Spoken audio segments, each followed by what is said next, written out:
अज्ञानतिमिरान्धस्य ज्ञानाञ्जनशलाकया चक्षुरुन्मीलितं येन तस्मै श्रीगुरवे नमः। नमो ॐ विष्णुपादाय कृष्णप्रेष्ठाय भूतले श्रीमते भक्तिवेदान्तस्वामिन्येति नामिने। नमस्ते सरस्वती देवी गौरवाणी प्रचारिणे निर्विशेषशून्यवादी पाश्चात्यदेशधारिणे। हे कृष्णा करुणा सिन्धो दीनबन्धो जगत्पते गोपेश गोपिका कान्ता राधा कान्ता नमोऽस्तुते। तप्तकाञ्चन गौराङ्गी राधे वृन्दावनेश्वरी वृषभानुसुते देवी प्रणमामि हरिप्रिये। जय श्री कृष्ण चैतन्य प्रभु नित्यानंद श्री अद्वैत गदाधरा श्रीवासादि गौरभक्तवृंद। हरे कृष्णा कृष्ण कृष्ण हरे हरे, हरे राम राम राम हरे हरे। హరే కృష్ణ. 19వ శ్లోకం అంటే మోక్ష సన్యాస యోగము చూస్తున్నాము. ఇప్పటి వరకు మీరు 18 చూశారు. 19వ శ్లోకంలో మనం అంటే మీరు లాస్ట్ శ్లోకంలో జ్ఞానం జ్ఞేయం జ్ఞాత అనే అంశాలు కర్మకు ప్రేరణలు కాగా, ఇంద్రియాలు కార్యము కర్త అనేవి కర్మ యొక్క 3 అంశాలు అనేది చూశారు. సో అంటే మనం చేసేటటువంటి పనులన్నిటికీ కూడా మనం ఈ ప్రేరణ కారణం ఏమిటి అంటే మనకున్నటువంటి నాలెడ్జ్ కానీ జ్ఞాత ఈ 3 అంశాలు కూడా జ్ఞానము, ఆ తర్వాత జ్ఞేయము, ఆ జ్ఞానం యొక్క పర్పస్ కానీ, జ్ఞాత అంటే తెలిసిన వాళ్ళు కానీ అని అర్థము. ఈ 3 కూడా కారణాలు మనం ఏదైనా పని చేయటానికి. అయితే ఇంద్రియాలు కార్యము కర్త అనేవి ఈ 3 కూడా ఈ కర్మ యొక్క 3 అంశాలు, 3 థింగ్స్ అన్నమాట. సో ఇంద్రియాలు ఉండాలి, పని ఉండాలి, చేసేవాళ్ళు ఉండాలి.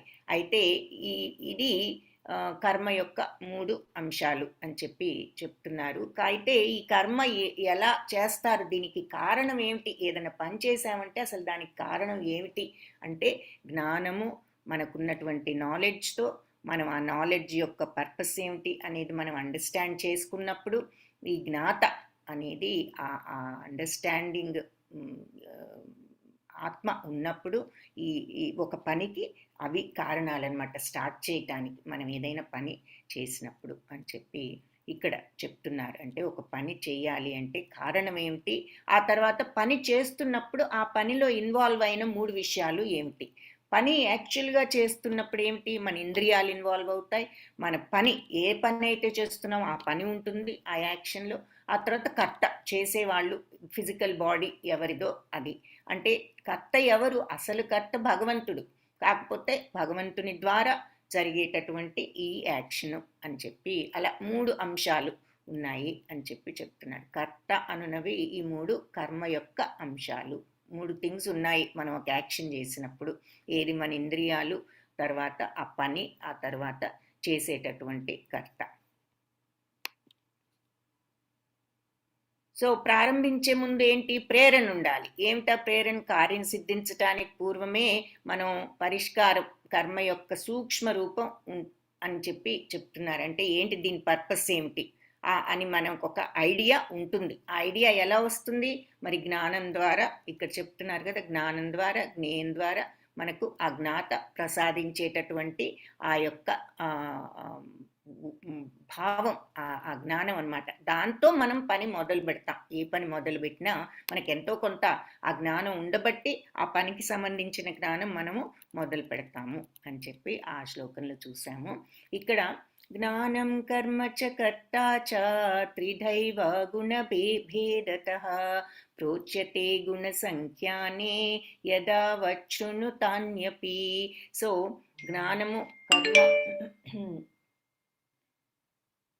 జ్ఞానము కర్మయు కూడా చేసేవాడు 3 విధాలను, భౌతిక ప్రకృతి గుణాలు భేదాలను అనుసరించి చేస్తాడు అని చెప్పవచ్చు. సో గుణ సంఖ్యానే యథావచ్రును అంటే భిన్న గుణాలను అనుసరించి ఉన్నదున్నట్లుగా యథావచ్రును ఉన్నదున్నట్లుగా తాన్యపి అన్నింటినీ కూడా అంటే త్రిగుణాలను అనుసరించి మన గుణాలను అనమాట.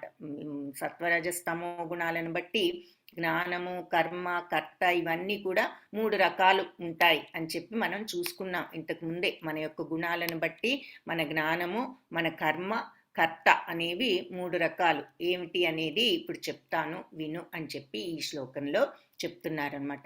సో గుణాలను బట్టి మనకు వస్తుంది జ్ఞానం. మనకి సత్వగుణమా, జ్ఞానమా, రజోగుణ జ్ఞానమా, తమోగుణ జ్ఞానమా. మన పని కూడా అంతే కదా. మన సాత్విక పని చేస్తున్నామా, రాజసిక్ పని చేస్తున్నామా, తామసిక్ పని చేస్తున్నామా, ఇవన్నీ కూడా ఈ కర్త, ఈ 3 కూడా గుణాలను అనుసరించి ఈ జ్ఞానము, కర్మ, కర్త అనేవి 3 రకాలుగా ఉంటాయి. ఇంకా ఏమిటి అనేది డీటెయిల్డ్గా చూద్దాము. సర్వభూతేషు ఏనైకం భావమవ్యయమీక్షతే అవిభక్తం విభక్తేషు తజ్ఞానం విద్ధి సాత్వికం. సో జీవులు అసంఖ్యాక రూపాలుగా విభజింపబడినను వారి యందు సర్వభూతైషు ఏనైకం భావం అవ్యయం ఈక్షతే. సో వారి యందు అందరూ అంటే అసంఖ్య రూపాలుగా మన జీవులు విభజింపబడ్డారు. అంటే ఆత్మ, భగవంతుడు అంతా కూడా ఆత్మ అనేది భగవద్ అంశ అయినప్పటికీ ఎన్ని రకాలైనటువంటి జీవులు ఉన్నాయి మరి. 84 లక్షల జీవరాశులు ఉన్నాయి. మరి ఒక్కొక్క రకంలో కూడా మళ్ళీ ఎన్నో ఉన్నాయి. సో ఎన్నో రకాలుగా విభజింపబడినా కూడా వాళ్ళందరిలోనూ అవిభక్తమై ఉన్నటువంటి ఏకమైన ఆధ్యాత్మిక స్వభావము ఏ జ్ఞానం ద్వారా కాంచబడుతుందో అట్టి జ్ఞానము సత్వగుణ ప్రధానమైనదని తెలుసుకో. సో ఇప్పుడు ఇక్కడ జ్ఞానం గురించి చెప్తున్నారనమాట. ఎందుకు జ్ఞానము, జ్ఞేయము, కర్త అనేది అవి 3 కూడా ప్రేరేపిస్తాయి అని చెప్పుకున్నాం కదా. జ్ఞానము, జ్ఞేయము, జ్ఞాత అనేది. సో జ్ఞానం గురించి చెప్తున్నారు. ఏమిటి ఆ జ్ఞానము అంటే, సో అది ఇంకేం చెప్పారు, త్రిగుణాలను బట్టి ఈ జ్ఞానము, కర్మ, కర్త అనేవి 3 రకాలుగా ఉంటాయి. ఈ 3 సత్వరజస్తమో గుణాలను అనుసరించి మన నాలెడ్జ్ కానీ, మన కర్మ కానీ, ఈ కర్త కానీ ఈ మూడు గుణాలను బట్టి ఉంటాయి. సో ముందుగా ఈ 3 గుణాలను బట్టి జ్ఞానం ఎలా ఉంటుంది, సత్వగుణ జ్ఞానం ఎలా ఉంటుంది అన్నది చూద్దాం. సో సత్వగుణ జ్ఞానం ఎలా ఉంటుందంట, ఎన్నో రకాలుగా విభజింపబడినా కూడా ఆధ్యాత్మిక స్వభావం ఎవరైతే చూడగలుగుతారో అట్టి జ్ఞానం సత్వగుణ ప్రధానం. సో ఎన్నో అంటే యూనిటీ ఇన్ డైవర్సిటీ, అనేకత్వంలో ఏకత్వాన్ని ఎవరైతే చూడగలుగుతారో అది సత్వగుణము అని చెప్పి చెప్తున్నారనమాట.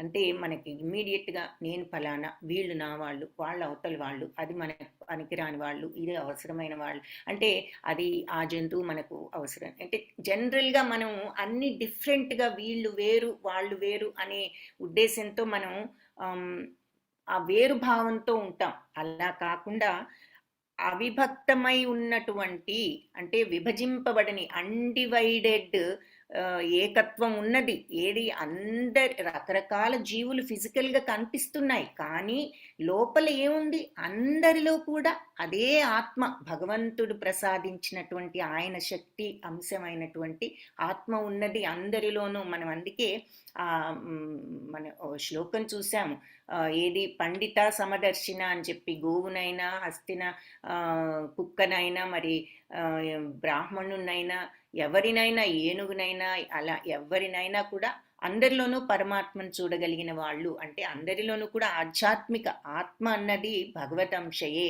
ఇన్ని రకాలుగా అందరూ కనిపిస్తున్నారు, కానీ వీళ్ళంతా కూడా భగవంతుడి అంశే. ఫైనల్గా ఉన్నది ఈ రకాలు కాదు, ఈ అనేకులు కాదు, ఏకమే. అందరిలో ఉన్నది ఒక్క భగవంతుడి యొక్క ఆత్మయే అంశం. అందరూ పరమాత్మ, అందరిలోనూ కూడా పరమాత్మ ఉన్నారు అన్నది మనం ఎవరైతే ఆ రకంగా ఆ దృష్టితో ఉండగలరో, అనేకత్వంలో ఏకత్వాన్ని ఎవరైతే చూడగలుగుతారో, అన్డివైడెడ్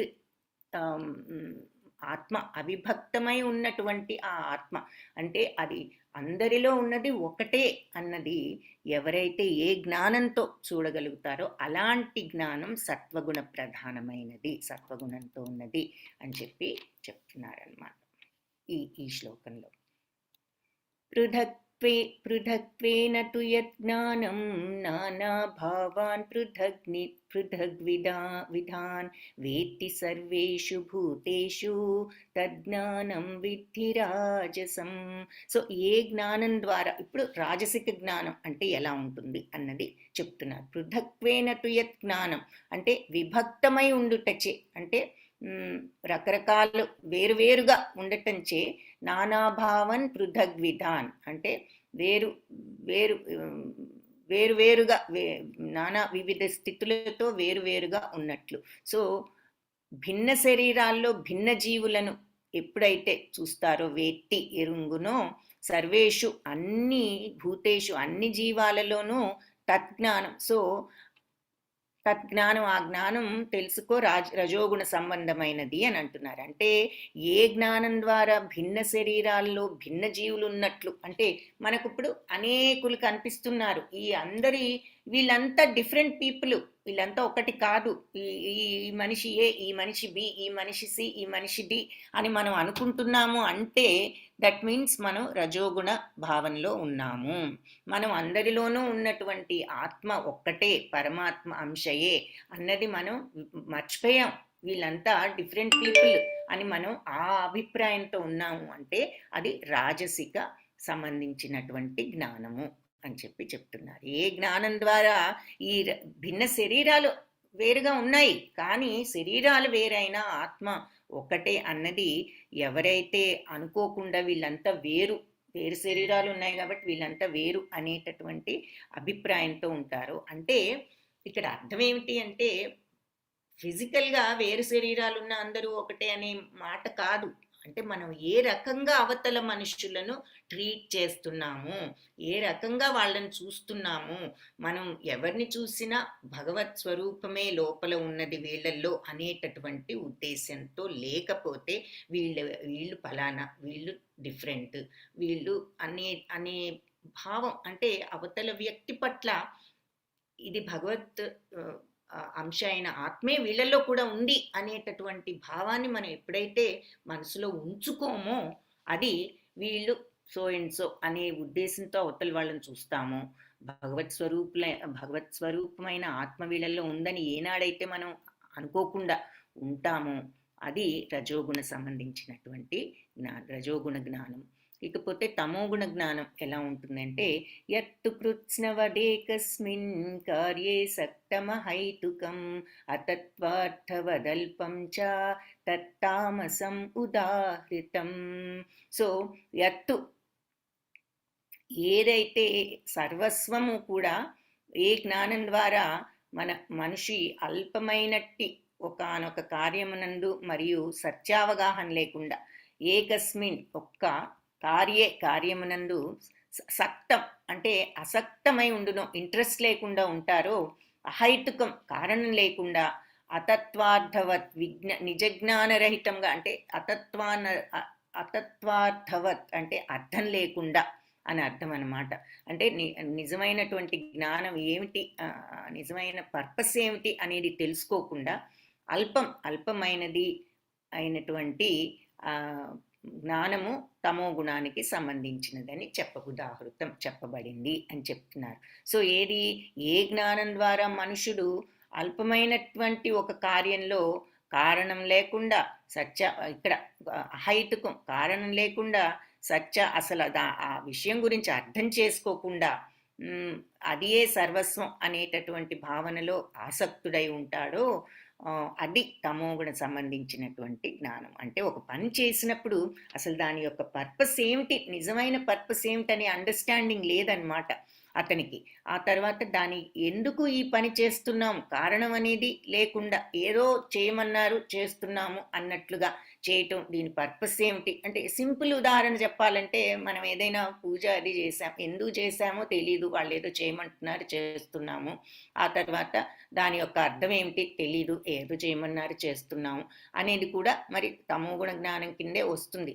ఇంకా డీపర్ అండర్స్టాండింగ్ ఏమిటి అంటే, మరి మనం ఒక పని చేస్తున్నప్పుడు ఉదాహరణకు మన బాధ్యతను సవ్యంగా చేస్తున్నప్పుడు అది ఏ విధంగా చెయ్యాలి, ఎందుకు చేయాలి, తల్లిదండ్రుల పట్ల అవనివ్వండి, మీ యొక్క సంసారం పట్ల అవనివ్వండి, పిల్లల పట్ల అవనివ్వండి, మనం ఒక బాధ్యత ఒక పని చేస్తున్నప్పుడు అది ఆ పని యొక్క పర్పస్ ఏమిటి, ఆ పని చేయటం ఎలా చెయ్యాలి, దాని కారణం ఏమిటి, ఇది ఏ రకంగా ఈ పనిని మంచి మార్గంలో సక్సెస్ఫుల్గా చెయ్యాలి అనేది లేకుండా ఏదో చెయ్యాలి అంటున్నారని ఇష్టం వచ్చినట్లు చేయటం తమోగుణ జ్ఞానము. ఉదాహరణకు మనం పిల్లలను శ్రద్ధగా మనకు చేతనైన రీతిలో మంచి మార్గంలో పెంచాలి, అది కరెక్ట్. ఒకవేళ మనం ఏదో ఒకటి మనం చేయాల్సింది చేస్తున్నాం అంటే, చిన్న ఎగ్జాంపుల్ చెప్తున్నాం అంటే, ఎందుకు అంటే ఆ పిల్లల్ని మంచి వాళ్ళని చేయటం మన బాధ్యత. సో అది పర్పస్. అలా పర్పస్ తెలుసుకుని చేస్తాం మనం నార్మల్గా. అలా తెలుసుకుని ఆ తర్వాత సత్యావగాహనం అంటే దాన్ని కరెక్ట్ అయిన మార్గంలో ఎలా చెయ్యాలి అనేది కూడా తెలుసుకుని ఆ రకంగా చేయాలి. పర్పస్ ఏమిటి, వాళ్ళను బాగా పెంచి మంచి వాళ్ళనుగా తీర్చిదిద్దాలి. రెండవది ఏంటి, అది ఎలా చేస్తే వాళ్ళు అలా అవుతారు అనేటటువంటి విషయాన్ని కూడా అర్థం చేసుకోవాలి. ఈ రెండు ఉన్నప్పుడు మనం చేయాలనుకున్న పని సక్సెస్ఫుల్గా చేయొచ్చు. అంతేకాని ఏ పనైనా మనం చేయాలంటే, మన జాబ్ ఉంది, దానికి ఇది చేస్తున్నాం అంటే కారణం సరిగ్గా తెలుసుకోకుండా ఎలా చేస్తే ఈ పని విజయవంతంగా అవుతుంది కరెక్ట్గాను అన్నది కూడా తెలుసుకోకుండా ఏదో ఒకట్లే పూర్తి చేసేద్దాం అన్నట్లుగా చేయటం కూడా తమోగుణ సంబంధించినటువంటి జ్ఞానము అని చెప్తున్నారు అని మనం అర్థం చేసుకోవాలి. నిత్య జీవితంలో మనం ఆ రకంగా ఇది అప్లై చేసుకోవచ్చు అనమాట. సో ఏ పని చేసినా దాని పర్పస్ ఏమిటి, అది కరెక్ట్గా ఎలా చెయ్యాలి అనేది మనం నిజ జ్ఞానరహిత అంటే చెప్తున్నారు. అతత్వార్థవత్ అంటే నిజమైనటువంటి నాలెడ్జ్ లేకుండా చెయ్యటం, అది తమోగుణ లక్షణం అనమాట. ఆ పని గురించి నిజంగా మనం అర్థం చేసుకుని చేయకపోతే అది తమోగుణం కిందే వస్తుంది. నియతం సజ్ఞరహితం అరాగద్వేషతా కృతం అఫలప్రేప్సునా కర్మ యత్తత్ సాత్వికముచ్యతే. సో నియతం క్రమబద్ధం, సంజ్ఞరహితం అంటే సంగరహితము, అరాగద్వేషత ఆసక్తి కాని ద్వేషం లేకుండా ఉండటం, కృతం అలా చేయబడింది, అఫలప్రేప్సున ఫలం కోరని వారిచే అంటే ఫలితాన్ని కోరకుండా, కర్మఫలాన్ని కోరకుండా ఏది అయితే చేస్తారో అది సాత్విక గుణ ప్రధానము. సో నియమబద్ధమైనది, సంగరహితమైనది అంటే సంగరహితం అంటే ఇక్కడ అటాచ్మెంట్ లేకుండా, అది ముఖ్యం. దాని పని చేసినప్పుడు దానివల్ల మనకి పేరు వస్తుంది, వాళ్ళు పూడతారు వీళ్ళు పూడతారు అనేటటువంటి ఫీలింగ్స్ వదిలేసి రాగద్వేషరహితంగా మనకి దాని మీద వచ్చే కాన్సిక్వెన్సెస్ వల్ల మనకి ఇష్టం లేని విధంగా అది దాని యొక్క పరిణామాలు అలా వచ్చాయనుకోండి, ఆ వచ్చినటువంటి రిజల్ట్స్ మనకు నచ్చలేదు, మనల్ని పెగుడతారనుకుని చేస్తే మనల్ని అందరూ బాగా చేయలేదంటున్నారు, అలాంటప్పుడు మనకు ఆటోమేటిక్గా ఇదేమిటి నేనేదో బాగా చేస్తానని అనిపించుకోవాలని చేస్తే ఇలా అంటున్నారు వీళ్ళు అనే ఫీలింగ్ వెంటనే వచ్చేస్తుంది. సో ఆ రాగద్వేష రహితంగా ఉండగలగాలి. ఏదైనా మనం పని చేసినప్పుడు నియమబద్ధంగా చేయాలి. ఈ అటాచ్మెంట్ అనేది పెట్టుకోకుండా, ఏది ఆ రిజల్ట్కి వచ్చిన తర్వాత వీళ్ళు పొగుడుతారు వాళ్ళు పొగుడుతారని ఇంట్రెస్ట్ ఉండకూడదు. అది సంగరహితం అంటే అటాచ్మెంట్ లేకుండా, అంటే ఆ డిజైర్ ఉండకూడదు అనమాట. ఏదైనా పని చేసినప్పుడు ఇది చేస్తే పేరు వస్తుందో లేకపోతే ఆ ఫలితం వస్తుంది, ఏది రావాల్సి ఉందో అదే వస్తుంది, కానీ దాని పట్ల ఆసక్తి పెట్టొద్దు. పని బాగా చేయటం వరకు చేయగలిగి రాగద్వేషరహితంగా, ఆ తర్వాత వచ్చే రిజల్ట్ మనకు నచ్చొచ్చు నచ్చకపోవచ్చు, లాభం వస్తుందంటే నష్టం రావచ్చు, లేదంటే పేరు వస్తుందంటే చెడు పేరు రావచ్చు, వాళ్ళు ఎవరో మనల్ని పూడుతారనుకుంటే మనల్ని వాళ్ళు తోలనాడొచ్చు, ఇటువంటివన్నీ జరగవచ్చు. కానీ ఏది జరిగినా ఆ సమత్వంతో ఉండగలగటం. ఎప్పుడు ఉంటాము? ఆ అటాచ్‌మెంట్ వదులుకున్నప్పుడు ఆ సమత్వం అది అలవర్చుకోవాలనమాట. ఒక రోజులో వస్తుందని కాదు. కానీ ఈ నాలెడ్జ్ మన మైండ్‌లో ఉన్నప్పుడు ఈ సత్సంగాన్ని, ఈ నాలెడ్జ్‌ని మనం గుర్తు చేసుకుంటూ ఆ పాత్‌లో స్లోగా అలవర్చుకోవచ్చు ఆ సమత్వాన్ని అని చెప్తారు పెద్దవాళ్ళు. సో, ఆ రకంగా ఉండవచ్చు. సో, ఇలా ఎవరైతే ఉండగలుగుతారో ఫలితం మీద ఆపేక్ష లేకుండా కర్మను చేయగలుగుతారో అది సత్వ ఫలాపేక్ష లేనటువంటిది అయిన కర్మ. ఇక్కడ మళ్ళీ యాక్షన్ గురించి చెప్తున్నారనమాట. అది సత్వగుణంలో చేసేటటువంటి కర్మ. సో, ఇప్పుడు ఇంతకుముందు ఏం చూసాం? జ్ఞానం ఎలా ఉంటుంది సత్వరజస్తమో గుణాలలో చూసాం. ఇప్పుడు కర్మ అనేది సత్వగుణం వాళ్ళు ఎలా చేస్తారు, రజోగుణం వాళ్ళు ఎలా చేస్తారు, తమోగుణం. సో సత్వగుణం వాళ్ళు కరెక్ట్గా ఈ రకంగా మనం కర్మయోగంలో చెప్పిన విధంగా చేస్తారు. ఏది సంగరహితంగా, మరి రాగద్వేషరహితంగా, నియమబద్ధంగా, కరెక్ట్ అయిన మార్గంలో, ఫలితం మీద ఆసక్తి లేకుండా చేస్తారు అని చెప్తున్నారు. ఎంత సుఖకరమైన పరిస్థితి అది. ఎవరైనా ఏదన్నా అంటారనగానే మైండ్ మనకి అంతా కూడా పాడైపోతుంది, దుఃఖం వచ్చేస్తుంది, కోపం వచ్చేస్తుంది, విరక్తి వచ్చేస్తుంది. అసలు ఈ పని చేయకుండా ఉంటే పోతుంది, ఈసారి ఎందుకు చేసి ఇవన్నీ అనిపించుకుంటున్నాము అనేటటువంటి బాధ, ఇవన్నీ ఎందుకు వస్తున్నాయి మనకి?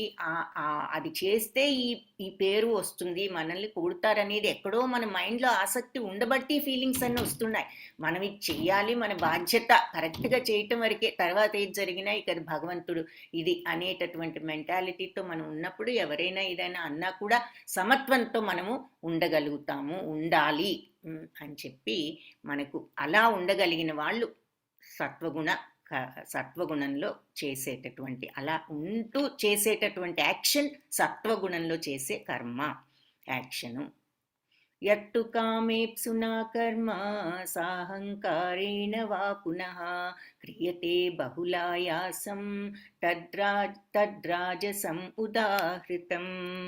సో కానీ కోరికలు ఎత్తు కామేప్సునా కర్మ అంటే ఫలితములు కోరుకుంటూ సాహంకారేణ వా పునః అంటే అహంకారంతో నేనే చేస్తున్నాను, నేను కర్తను అన్న భావం ఉన్నంత వరకు కూడా మనకు ఆ ఫలితం లేకుండా చేయటం అనేది జరగదు. మనము ఆ స్టేజ్కి వెళ్ళలేమన్నమాట. మనం బైండ్ అయిపోతుంటాం, బద్ధులం అయిపోతూ ఉంటాం. ఆ బద్ధత్వం విడిపించుకుని చిత్తశుద్ధి రావాలి అంటే నేను చేస్తున్నాననే ఫీలింగ్ ఉన్నంత వరకు కూడా అది రాదు. కాబట్టి నేను చేస్తున్నాను, ఇది నా కోరికల కోసం కామేప్సున నాకున్నటువంటి కోరికలు తీర్చుకోవటానికి చేస్తున్నాను అని చెప్పి వా పునః అని మళ్ళీ చేయటం బహుళాయాసం అంటే చాలా ఆయాసంతో చేసేటటువంటి పని.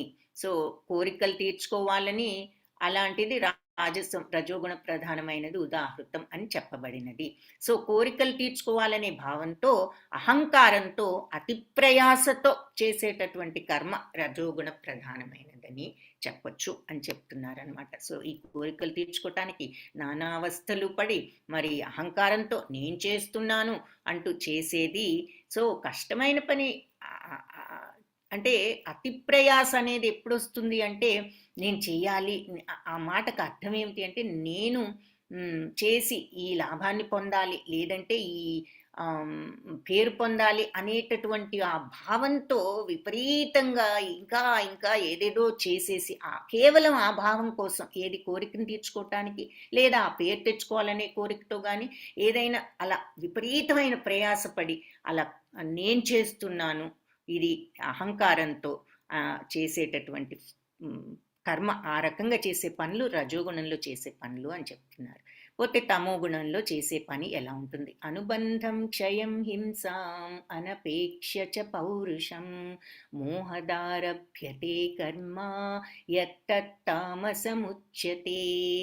అనుబంధం క్షయం. సో భవిష్యత్ బంధాన్ని క్షయం నాశనము మరియు నాశనము, హింసాం అంటే పరహింసను, అనపేక్ష అంటే పరిణామాలు ఏమిటి, దీనివల్ల ఏం కాన్సిక్వెన్సెస్ వస్తాయి అన్న జ్ఞానం అన్నది ఆలోచించకుండా, పౌరుషం అంటే సామర్థ్యం అన్నమాట. సో మోహాద్ మోహాత్ ఆరభ్యతే అంటే భ్రాంతి యందు ఆరంభింపబడు అని అంటున్నారు. సో అలా చేసేటటువంటి కర్మ యత్తత్ తామసం ఏది అయితే అది తమోగుణది అని ఉచ్యతే చెప్పబడినది. సో శాస్త్ర నిర్దేశాలను నిరసించి భవిష్యత్ బంధమును కానీ పరహింసను కానీ పర దుఃఖాన్ని కానీ లెక్క చేయకుండా ఒకలాంటి అయోమయ స్థితిలో ఆ భ్రాంతిలో మోహంతో అనమాట. అంటే ఒక అయోమయ స్థితి, ఏది నాలెడ్జ్ ఏది జ్ఞానము ఏది అజ్ఞానము తెలియని ఆ భ్రాంతిలో ఉంటూ చేసేటటువంటి కర్మ ఎలాంటిది? శాస్త్రాలు మనకు చెప్తున్నాయి వద్దు అని చెప్పేసి, అది చేయకూడని పని అని చెప్తున్నాయి. భవిష్యత్ బంధాలను అంటే ఇది చేస్తే నాకు ఏ రకమైన కాన్సిక్వెన్సెస్ వస్తాయి అనేది కూడా ఆలోచించకుండా, అంటే కాన్సిక్వెన్సెస్ అంటే ఇక్కడ నాకు పేరు వస్తుందా ఆ కాన్సిక్వెన్సెస్ కాదు, అంటే ఫలాసక్తి కాదు, ఇది ముందు జీవితంలో అన్నదన్నమాట అక్కడ. ఇది భవిష్యత్ బంధము అంటే అది కానీ పరహింస, వేరే వాళ్ళని హింసించటం కానీ వేరే వాళ్ళని దుఃఖించటం కానీ చేస్తూ, అలా చేసినా కూడా లెక్క చేయకుండా అవతల వాళ్ళని హింసిస్తూ అవతల వాళ్ళని బాధ పెడుతూ చేసేటి శాస్త్రాలు వద్దని చెప్పిన పనులు చేయటం, అది తమో గుణానికి సంబంధించిన పని. సింపుల్ మాటల్లో చెప్పాలంటే, సరే మనకి ఏదైనా మత్తు పదార్థాలు అలవాటు చేసుకోవటం, అవతల వాళ్ళని హింసించటం, చంపటం, ఇలాంటివి పెద్ద పెద్దవి. ఈ చిన్న చిన్నవి అవతల వాళ్ళని మాటలతో దూషించటం కూడా అది కరెక్ట్ కాదని తెలిసినా కూడా మనం ఆ రకంగా అది కూడా మనం దీని కిందే చెప్పుకోవచ్చు. ముక్త సంజ్ఞోనహంవాదీ ధృత్యుత్సాహ సమన్వితః సిద్ధ్య సిద్ధ్యోర్నిర్వికార కర్త సాత్విక ఉచ్యతే. సో ఇకపోతే ఇప్పుడు మూడు కర్మ అనేది ముగ్గురు, జ్ఞానం ఎలా ఉంటుంది ఈ మూడు గుణాల్లో, కర్మ అనేది ఎలా ఉంటుంది ఈ మూడు గుణాల్లో చూసాం. ఇప్పుడు కర్త, సో జ్ఞానము కర్మ కర్త ఈ మూడు ఎలా ఉంటాయో చెప్తానన్నారు. జ్ఞానం చూసాం, కర్మ చూసాం, ఇప్పుడు కర్త ఎలా ఉంటాడు, సాత్విక కర్త ఎలా ఉంటాడు, రాజసిక ఎలా ఉంటాడు, తామసిక కర్త ఎలా ఉంటాడు. సో ముక్త సంజ్ఞోనహం, ముక్త సంజ్ఞ అంటే భౌతిక అటాచ్మెంట్ నుంచి ఎవరైతే విముక్తి పొందుతారో, అటాచ్మెంట్ లేకుండా ఎవరైతే ఉండగలుగుతారో, అహంవాది అంటే అనహంవాది, అనహంవాది అంటే మిథ్యా అహంకారం లేకుండా ఎవరైతే ఉంటారో, నేను చేస్తున్నాను నేను అనే ఫీలింగ్ లేకుండా, ధృత్యుత్సాహ సమన్విత అంటే నిశ్చయము ఉత్సాహము కూడా వాటితో కూడుకుని, సిద్ధ్య సిద్ధ్యోగ అంటే సిద్ధించిన అసిద్ధి జరిగిన అంటే జయం వచ్చినా అజయం వచ్చినా సరే ఆ పని నుంచి నిర్వికారంగా ఉండగలిగేవాడు కర్త. అలాంటి కర్త సాత్విక ఉచ్యతే, అలాంటి వాళ్ళు సాత్విక కర్తలు. సో ఎలాంటి వాళ్ళు అంటే మళ్ళీ త్రిగుణ అంటే మన భౌతిక అటాచ్మెంట్ నుంచి ఎవరైతే విముక్తి లేకుండా, అటాచ్మెంట్ లేకుండా, అహంకారం లేకుండా, ఉత్సాహంతో నిశ్చయంగా దృఢంగా మనము దృఢత్వంతో ఒక పనిలో మనం నిమగ్నమై జయాపజయాలు ఎలా ఉన్నా సరే, అది సక్సెస్ఫుల్ అవ్వనివ్వండి ఫెయిల్ అవ్వనివ్వండి, మనం దృఢంగా ఉత్సాహంతో ఆ పనిని నిర్వర్తించి ఆ తర్వాత ఆ ఫలితం ఎలా ఉన్నా జయం వచ్చినా అజయం వచ్చినా నిర్వికారంగా ఉండగలగటం తన ధర్మాన్ని నిర్వర్తించేవాడు సాత్విక కర్త అని చెప్పి చెప్పబడతారు అని చెప్పి చెప్తున్నారు. సో ఆ స్థితిలో ఎందుకు నేను చేస్తున్నాననే అహంకారం ఎప్పుడైతే వదిలిపెడతామో మనకి ఈ అటాచ్మెంట్ అనేది అప్పుడు పోతుంది. నేను కాదు చేసేది, ఏదో బాధ్యత చెయ్యాలి, చేయించే వాళ్ళు శక్తి అనేది. కృష్ణ మాతాజీ, హరే కృష్ణ ప్రభుజీ వచ్చారు మాతాజీ. హరే కృష్ణ ప్రభుజీ, హరే కృష్ణ. ప్రభుజీ నేమ్ హరే కృష్ణ ప్రభుజీ. హరే కృష్ణ మాతాజీ, హరే కృష్ణ. మీ క్లాస్ డిస్టర్బ్ చేస్తున్నాను నేను? లేదు ప్రభుజీ, లేదు. ధన్యవాదాలు ప్రభుజీ మీరు వచ్చినందుకు. ఒక్క నిమిషం చేస్తాను.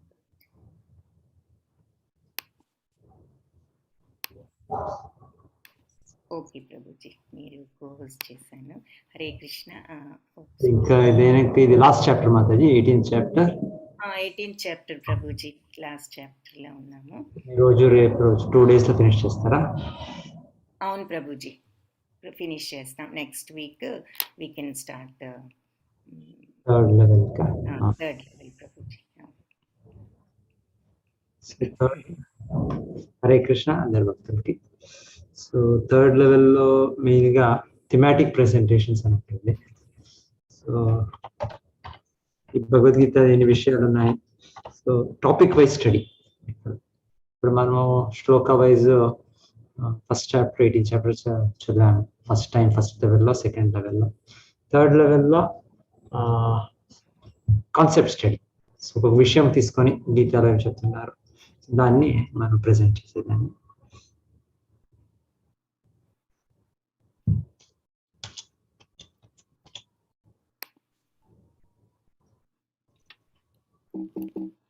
మీకు అందరికి కనిపిస్తుంది అనుకుంటాను. ఒక నిమిషం.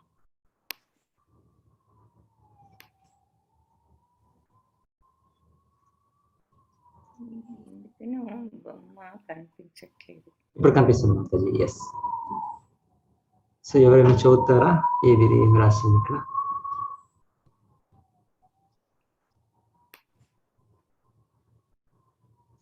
ఎవరైనా volunteers? Hare Krishna Prabhuji. The soul and transmigration. First పైన Major themes in Bhagavad Gita. All main verses. ఇప్పుడు చదవండి. థీమ్స్ ఒక లిస్ట్ థీమ్స్, ఇంకొకటి ఏ చాప్టర్ లో ఏ వర్స్ ఆ దాని గురించి ఉంది. ఫస్ట్ మాతాజీ. First theme వచ్చేసి the soul and transmigration. Second chapter లో 11 నుంచి 29 శ్లోక, ఫిఫ్త్ చాప్టర్ లో 13 నుంచి 16 శ్లోక, 8th చాప్టర్ లో 5, 6 and 23 నుంచి 28 శ్లోకాస్, 13th చాప్టర్ లో 20 నుంచి 22 వరకు, 30 నుంచి 35 వరకు, 14th చాప్టర్ లో 14, 15 and 18 శ్లోకాస్, 15th చాప్టర్ లో 7 to 10, 16th చాప్టర్ లో 19 to 20 శ్లోకాస్. సో ఈ విషయం గురించి ఈ వైపు ఉంది గీతాలో. సో మీరు దీనంతా స్టడీ చేయాలి పడుతుంది. స్టడీ చేసి తర్వాత మీరు ఒక ప్రెజెంటేషన్ ఇవ్వాలి.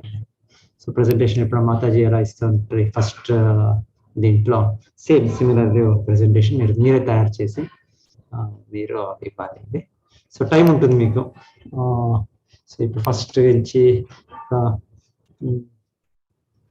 అట్లీస్ట్ ఇప్పుడు ఫస్ట్ తీసుకునే వాళ్ళకి టైం ఉండదు, మేబీ 1 week అంతే. బట్ నెక్స్ట్ వచ్చే వాళ్ళకి 15 days, 20 days, 1 month టైం ఉంటుంది. సో చూడండి, మీరు ఇదే ఆర్డర్గా చేస్తారు, ఇదే ఆర్డర్గా చేయొచ్చు అనుకుంటా. Soul and transmigration first topic ఉండొచ్చు. నెక్స్ట్ తర్వాత క్యారెక్టరిస్టిక్స్ సెల్ఫ్ రియలైజ్ పర్సన్, స్థితప్రజ్ఞ.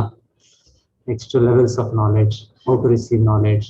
సో ఇది వర్టికల్ స్టడీ అని చెప్తారు గీతాలు. మనం చదివేది హారిజాంటల్, ఒకటైనా.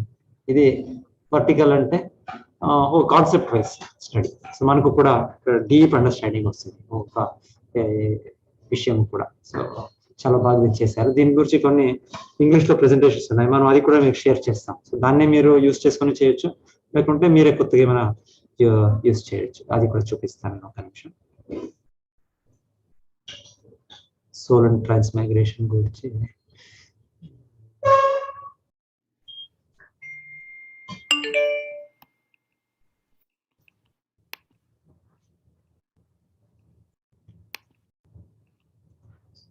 ఇప్పుడు చూస్తున్నారు. ట్రాన్స్మైగ్రేషన్ ఆఫ్ సోల్ గురించి ఇంగ్లీష్ లో గుర్తు చేశారు వాళ్ళు.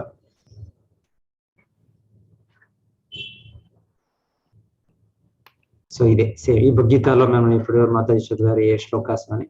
సో ఏ చాప్టర్ రెఫరెన్స్ ఇస్తున్నారు, 2, 5, 8, 13, 14 అంతా ఆమెట్గా ఒక ఆ చాప్టర్ది ఒకటి తీసుకున్నారు. యాక్చువల్లీ మీరు అలాగే చేయొచ్చు, ఒక ఆర్డర్గా 2nd, 5th, 8th లేకుంటే మీరు దాన్ని ఆర్గనైజ్ చేసి ఒకటి ఇంట్రడక్షన్గా కొన్ని వైపు భగవంతుడు కొంత ఎక్కువ డీటెయిల్స్ ఇస్తారు. ప్రాపర్టీస్ ఆఫ్ సోల్ ఇంకొకటి ఇదో. సో ఇప్పుడు మీరు టాపిక్ కన్ఫైన్ చేసుకోండి, ఎక్కువ చేసుకుని అదేమి టైటిల్ ఉందో దాన్ని గురించి మీరు చెప్పండి. లేకుంటే ఎంతో విషయాలు ఉన్నాయి 2nd చాప్టర్లో, 5th చాప్టర్లో, 8th చాప్టర్లో. ఇవికి మీకు బేసిస్, మీకు బేసిస్ ఈ ట్రాన్స్మైగ్రేషన్ పునర్జన్మ గురించి భగవంతుడు చెప్పేది. ఆ బేసిస్ పెట్టుకొని మీరు ఒక 30 to 45 minutes బెటర్ అంతగా ప్రెజెంటేషన్ మీరు ప్రిపేర్ చేసుకుని మీరు ప్రెజెంట్ చేయాలి. సో ఎవరు మన శిలా మాతాజీనో లేకపోతే మోహన్ రావు ప్రభుజీ ఎవరు వస్తారో వాళ్ళు దాన్ని మీరు చేసినాక వాళ్ళు ఇంకా దాని గురించి మీకు ఎక్స్ట్రా ఎక్స్ప్లెనేషన్ మిస్సింగ్ పాయింట్స్ ఏదైనా ఉంటే వాళ్ళు మీకు చెప్తారు. అట్లా ఎవ్రీ పర్సన్ ఒక టాపిక్ ని చూస్ చేసుకుని ప్రెజెంట్ చేయండి. వీళ్ళు సోల్ గా ఫస్ట్ గా what is soul introduction start చేస్తున్నారు వీళ్ళు ఇట్లా. సో డిపెండ్ అవుతుంది మీ ప్రెజెంటేషన్. కొన్ని ప్రెజెంటేషన్స్ చాలా పెద్దది ఉంటాయి, మీరు కొంచెం షార్ట్ చేయండి అని. So maximum 45 minutes, half an hour ideal, half an అవర్లో అయిపోతే బెస్ట్ అది. సో ఏది ఇంపార్టెంట్ సందేశం భగవద్గీతున్నారు, ఇది ఆ విషయం ముఖ్యం అంశం ఉంది అని చెప్తే మీకు చాలా. హరే కృష్ణ ప్రభుజీ, మీరు Yes, ma'am. హోస్ట్ ప్రభుజీ, మీరు స్పాట్లైట్ చేసుకుంటారని నేను మీకు హోస్ట్ అసైన్ చేశాను, Okay. సైన్ ఆఫ్ చేసి. ఇక్కడ వీడియో లేదు, ఇది నాది ఒక నిమిషం. అందుకే అనుకుంటా వీడియో లేదు అనుకుంటా, ఒక నిమిషం.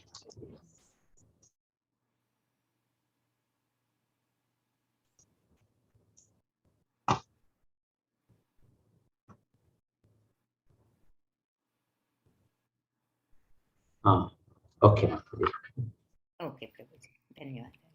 మీరు థ్యాంక్స్ ప్రభుజీ. ఓకే, ఇది ఒక ప్రెజెంటేషన్. సో మేము ఒక శాంపుల్ మీకు షేర్ చేస్తాను నేను. సో మీకు కూడా ఒక ఐడియా ఉంటుంది, మీరు దీన్నే వినియోగించవచ్చు, లేకుంటే మీరు కొత్తగా మీరు చేయండి. అంటే ఇది ఒక్కొక్కరు కొంత డిఫరెంట్ గానే ఉంటుంది. సో బెటర్ అయినంత half an hour ideal time అంటే. So ideal time half an hour లేకపోతే బెస్ట్. Maximum 45 minutes presentation. మీరు అన్ని శ్లోకాలు అన్ని డీటెయిల్స్ చెప్పాలని అవసరం లేదు. సో అయితే సెకండ్ చాప్టర్ ఈ శ్లోక భగవంతుడు చెప్పారు అన్ని ఒక ఫుల్ లెక్చర్స్ ఇది అవసరం లేదు. ఈ టాపిక్ ట్రాన్స్మైగ్రేషన్ అవసరం, అయితే మీరు అంతే చదవండి. సో దట్ వే మీకు కూడా డీప్ అండర్స్టాండింగ్ దొరుకుతుంది. ఆ ఏం వర్సెస్ ఇచ్చారు అది మీరు 1 time 2 times 3 times అది శిల ప్రభుపాద రచించే భాష్యంతో మీరు అధ్యయనం చేయండి అని. సో దాన్ని అధ్యయనం చేసి అంటే పాయింట్స్ చేసుకొని మళ్ళీ దీన్ని ఏదైనా మీరు ప్రజెంట్ చేయాలో దానికి ఒక స్లైడ్స్ సెలెక్ట్ చేయండి. సో ఇది సిస్టమేటిక్ గా మీకు ఒక్కొక్క విషయం చాలా బాగా ఇదవుతుంది, అవగాహన అవుతుంది. అటు వేరే వాళ్ళు విన్నోళ్ళు మన వేరే స్టూడెంట్స్ వాళ్ళకు కూడా డీప్ అండర్స్టాండింగ్ దొరుకుతుంది. సో ఇది చాలా బాగా చేశారు. ఒక టాపిక్ అలానే ఉంది. సో నెక్స్ట్ టాపిక్ చూస్తాం ఇక్కడ.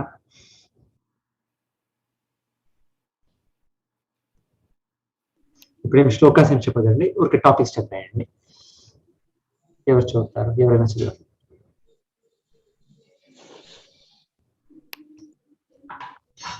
Second topic. Hare Krishna. Characteristics of the self-realized person. 3A, the levels of knowledge.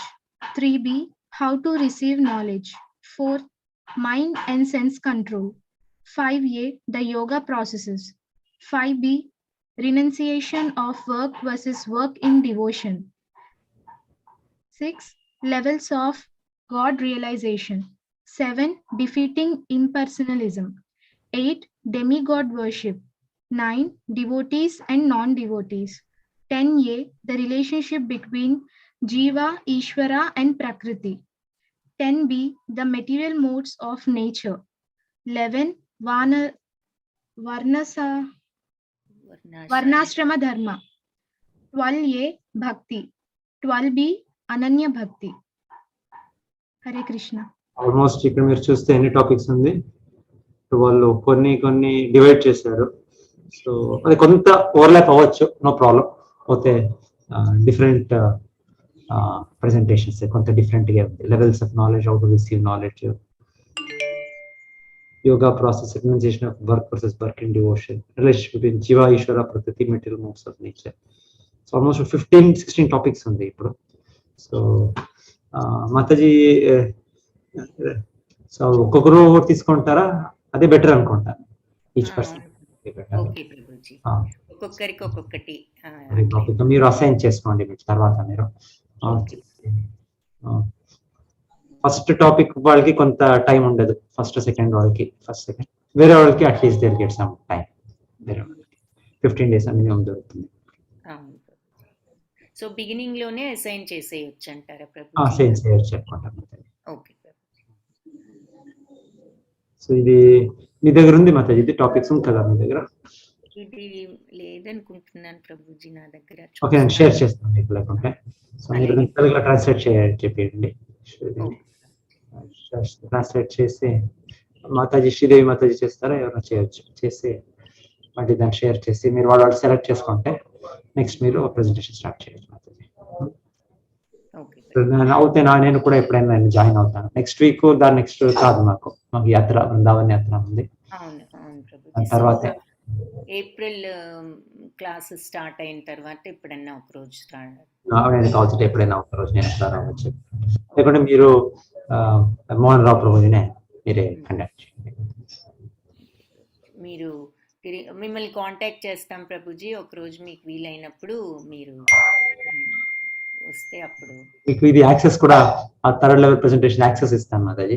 So మీరు వాళ్ళకి ఇది డౌన్లోడ్ చేసి వాళ్ళు షేర్ చేయొచ్చు, మీరు వాళ్ళు ప్రిపేర్ అయ్యేదానికి ఈజీ అవుతుంది, వాళ్ళకి ఒక శాంపుల్ ఎగ్జాంపుల్ గా ఉంటుంది. ఓకే ప్రభుజీ. ఒక పీపీటీ షేర్ చేస్తారా ప్రభుజీ? లింక్ షేర్ చేస్తాను డ్రైవ్ ది మీకు. సో మీరు ఎనీ టైం అలాగే ప్రభుజీ. ఒక ప్రభుజీ దీంట్లోనే ఉంది కొన్ని హిందీది, ఇంగ్లీష్ లో అక్కడ నాకు కనుపలే నాకు. సో ఎనీవే మీకు నేను ఆ లింక్ షేర్ చేస్తాను, మీరు దాని నుండి మీరు కూడా షేర్. ఓకే ప్రభు. అందులో ఇంగ్లీష్ ఉండే ఉంటాయేమో. ఇంగ్లీష్ బెటర్ అనుకుంటాను కదా, ఇంగ్లీష్ బెటర్. అవును. ఓకే మాతాజీ, అంతే కదా మాతాజీ? తర్వాత మరి అంటే ఎగ్జామ్ క్విజెస్ అవి కూడా ఉంటాయి అనుకుంటా కదా ప్రభుజీ మామూలుగా? థర్డ్ లెవెల్ కి అది ఇంగ్లీష్ లెవెల్ కనుక్కుంటాం మాతాజీ, ఎలా చేస్తారు? ఐ థింక్ ఎగ్జామ్ అయితే ఉంది, quiz I'm not sure, కనుక్కుంటాను Prabhuji. So ఇది మనం వన్ ఆల్టర్నేట్ గా క్లాస్ ఒక రోజు క్లాస్ ఒక రోజు ప్రెజెంటేషన్ అలా పెట్టుకుంటాము ప్రభుజీ. వన్ డే అంటే మనం ఈ show and nectar of instruction, nectar of అది ఒక రోజు, ఇంకొక రోజు ఇది పెట్టుకోవచ్చు. సరే అదొక. హరే కృష్ణ ప్రభుజీ. హరే కృష్ణ, చెప్పండి ప్రభుజీ. లెవెల్ 2 క్విజెస్ కంప్లీట్ చేయాలా ప్రభుజీ L3 లోకి వెళ్ళడానికి? కంప్లీట్ చేయాలి. అది ఒక్కసారి చెప్పండి ప్రభుజీ. ఇది మాక్సిమం క్విజెస్ అందరూ చేసినట్టు లేదు ప్రభుజీ. ఇప్పుడు ఎగ్జామ్ టైమా కొంత వీటికి స్టూడెంట్స్ కి కూడా ప్రభుజీ.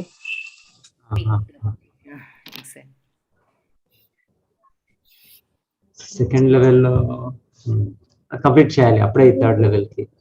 అప్పుడు 4 రౌండ్స్ కూడా జపం చేయాలి కదా మాతాజీ? సో ఇప్పుడు ఫస్ట్ లెవెల్ సెకండ్ లెవెల్ కి 1 రౌండ్ అని ఉండే, ఇప్పుడు సెకండ్ లెవెల్ థర్డ్ లెవెల్ కి 4 రౌండ్స్ కండిషన్ కూడా.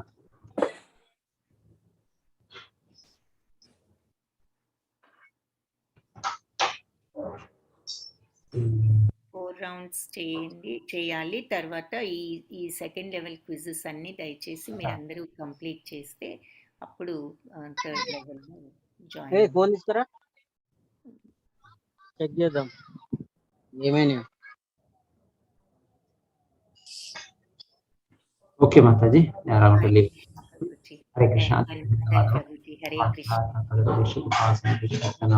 కృష్ణ ప్రభుజీ. సారీ, అదేం లేదు. అందరూ మన వాసాంగం దాస్ ప్రభుజీ అందరికీ తెలిసే ఉంటారు. మన తెలుగు డిపార్ట్మెంట్, కన్నడ డిపార్ట్మెంట్తో పాటు మన తెలుగు డిపార్ట్మెంట్ కూడా ప్రభుజీ ఆధ్వర్యంలో మనం అన్ని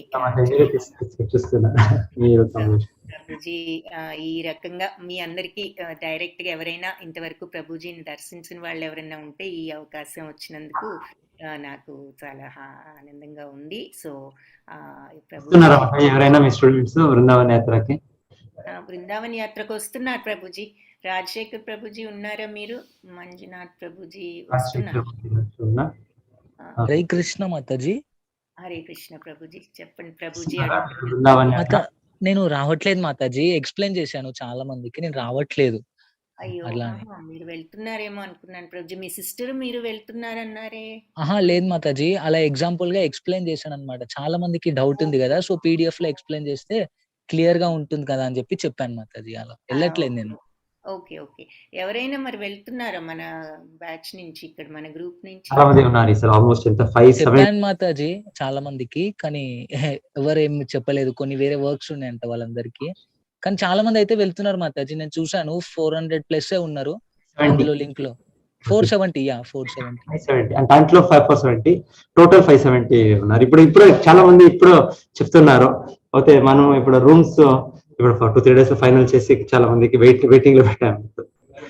లేకుంటే ఇంకొక 150 మెంబర్స్ రావాలి.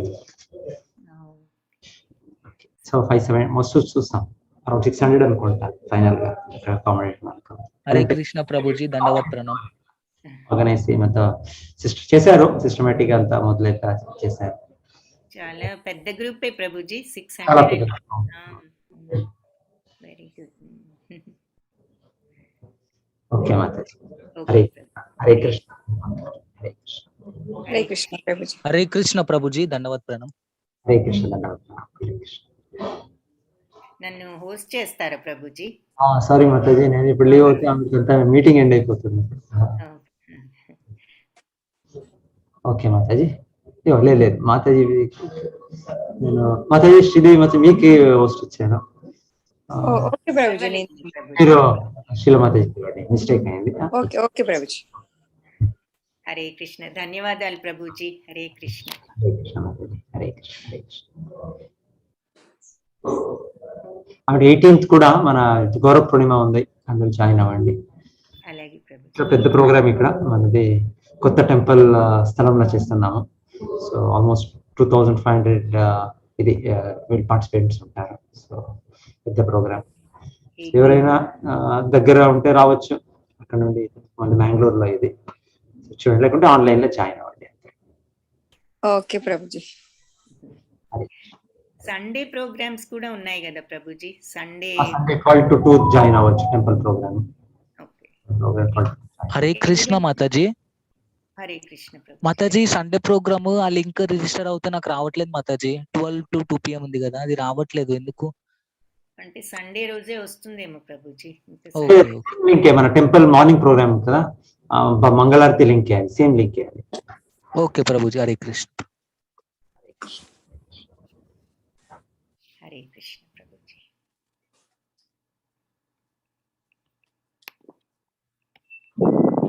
కృష్ణ అందరికి. So third level Mataji. Hare Krishna Sridevi Mataji. చెప్పండి మాతాజీ. థర్డ్ లెవెల్ అడ్మిషన్ కి ఆ ప్రాసెస్ అది మరి అందులో పెడదామా లింక్? అడల్ట్స్ కి పెట్టినట్లుగా సేమ్ లింక్ పెడతాను మాతాజీ. హౌ టు జాయిన్ అన్నది లింక్ పెడదాము. పెడితే అంటే మనం యాడ్ చేయటమే అనుకుంటున్నాను, అంతేనా? అవును మాతాజీ, అవునవును. వాళ్ళు సర్టిఫికేట్ పంపించాలి, 4 rounds చేయాలి, అప్పుడు L3 లో జాయిన్ చేస్తాం. ఓకే, అది ఒకసారి చెప్దాం. అయితే మీరు ఎంతమంది ఉన్నారు ఒక్కసారి హ్యాండ్ రైజ్ చేస్తారా? లెవెల్ 2 వాళ్ళు గ్రాడ్యుయేట్, ఇప్పుడు 18th chapter అయిపోయే వాళ్ళు ఎంతమంది ఉన్నారు ఈరోజు? ఒకసారి హ్యాండ్ రైజ్ చేయరా?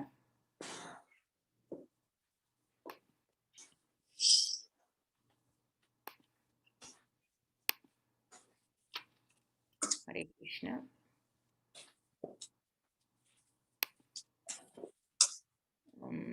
కనిపిస్తుందా మనకి hand raising? Okay, so far 6 people ఉన్నారు. ఎవరైనా ఉన్నారా? Very good, 8 people. So Manjunath ప్రభుజీ మీరు కూడా లెవెల్ 3 2? మంజునాథ్ ప్రభు 2 మాతాజీ, ఆయన మధ్యలో జాయిన్ అయ్యారు మాతాజీ. సో మొదటి నుంచి ఉన్న వాళ్ళు ఇంతమందే మాతాజీ. ఓకే, సో మీరు అందరూ దయచేసి శ్రీదేవి మాతాజీకి మీరు లింక్, మీకు ఇంకా 1 week టైం ఉంది. సో 1 week లేదు యాక్చువల్లీ, రేపటితో క్లాస్ అయిపోతుంది. నెక్స్ట్ వీక్ ఎగ్జామ్ ఉంది. ఈ ఎగ్జామ్ ఆ తర్వాత ఆ ఎగ్జామ్ అయ్యేలోపు మీరందరూ దయచేసి క్విజ్ ఫినిష్ చేసేసుకోండి. క్విజ్ ఫినిష్ చేస్తే మీకు ఆ సర్టిఫికెట్ వస్తుంది. మాతాజీ ఒకసారి మళ్ళీ ఆ క్విజ్ లింక్స్, ఆ ఇన్స్ట్రక్షన్స్ పోస్ట్ చేద్దామా? ఎందుకంటే మిగిలిన వాళ్ళు కూడా తీసుకోవటం స్టార్ట్ చేస్తారు కాబట్టి. ప్రతి ఎవ్రీ వీక్ పెడుతున్నాను మాతాజీ, పెడతాను ఇప్పుడు కూడా మళ్ళీ. థ్యాంక్స్, ధన్యవాదాలు మాతాజీ. సో సార్ అందరూ, మీకు ఎవరైనా ఇంతవరకు అసలు స్టార్ట్ చేయని వాళ్ళు ఉంటారని నేను అనుకోను మీ బ్యాచ్లో, బట్ ఎవరైనా ఉంటే దయచేసి స్టార్ట్ చేసి, ఏమీ మీరు ఆన్సర్స్ రాయటమే. ఆ తర్వాత మీరు చేయవలసింది ఏమీ లేదు, ఏదో ఒక ఆన్సర్ అక్కడ రాయాలి మీకు తెలిసినంత వరకు. ఆ ఆన్సరు కరెక్ట్ అయిన ఆన్సర్ ఏంటో ఆ తర్వాత చూపిస్తుంది. మీరు అటెంప్ట్ చేస్తే చాలు మీకు సర్టిఫికెట్ వస్తుంది. సో అందులో రైట్ రాంగ్ అనేది ఏది లేదు, అందుకని అటెంప్ట్ చేయటం ఒక్కటే మీరు చేయవలసిన పని. సో దయచేసి అందరూ అటెంప్ట్ చేసి ఆ సర్టిఫికెట్ తెచ్చుకుని వెంటనే మీరు అది పంపిస్తే మీరు లెవెల్ 3లోకి వెళ్ళిపోవచ్చు, అది స్టార్ట్ చేయొచ్చు మనం. ఆ తర్వాత నెక్స్ట్ క్లాస్లో మనం ఎగ్జామ్ అప్పుడు 3rd లెవెల్ స్టార్ట్ అయిన తర్వాత మనం మీకు ఆ ప్రెజెంటేషన్స్ అవి టాపిక్స్ ఎవరి టాపిక్ అన్నది మీరు తీసుకోవచ్చు, చక్కగా ప్రిపేర్ అవ్వచ్చు. ఒకరోజు లెసన్ ఒకరోజు టాపిక్, ఆ రకంగా మనం కంటిన్యూ అవ్వచ్చు. హరే కృష్ణ. సో ఇప్పుడు మన క్లాస్ కంటిన్యూ చేద్దాము.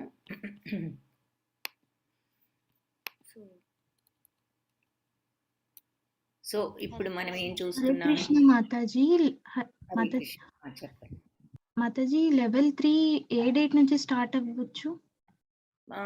సో ఏ డేట్ అంటే ఇప్పుడు ఈ వీక్ మనం ఫినిష్ చేస్తాము, నెక్స్ట్ వీక్ మీకు ఎగ్జామ్ ఉంటుంది. సాటర్డే రోజు ఎగ్జామ్ ఉంటుంది, అంటే 19th మీకు ఎగ్జామ్ ఉంటుంది. సో మాతాజీ, మరి ఇవన్నీ ఎగ్జామ్ అయ్యి మీరు ఇవన్నీ పంపించడానికి టైం పడుతుందేమో Sridevi Mataji? Yes Mataji, next week Saturday నుంచి స్టార్ట్ చేయొచ్చు. స్టార్ట్ చేస్తాము, మార్చ్ 26th నుంచి స్టార్ట్ చేయొచ్చు లెవెల్ 3. ఫ్రైడే సాటర్డే ఉంటుంది 8 PM-కి 9 PM-కి level 3 classes. Okay, so level 2 Saturday Sunday 8 PM-కి ఉంటాయి, లెవెల్ 3 ఫ్రైడే సాటర్డే ఉంటాయి.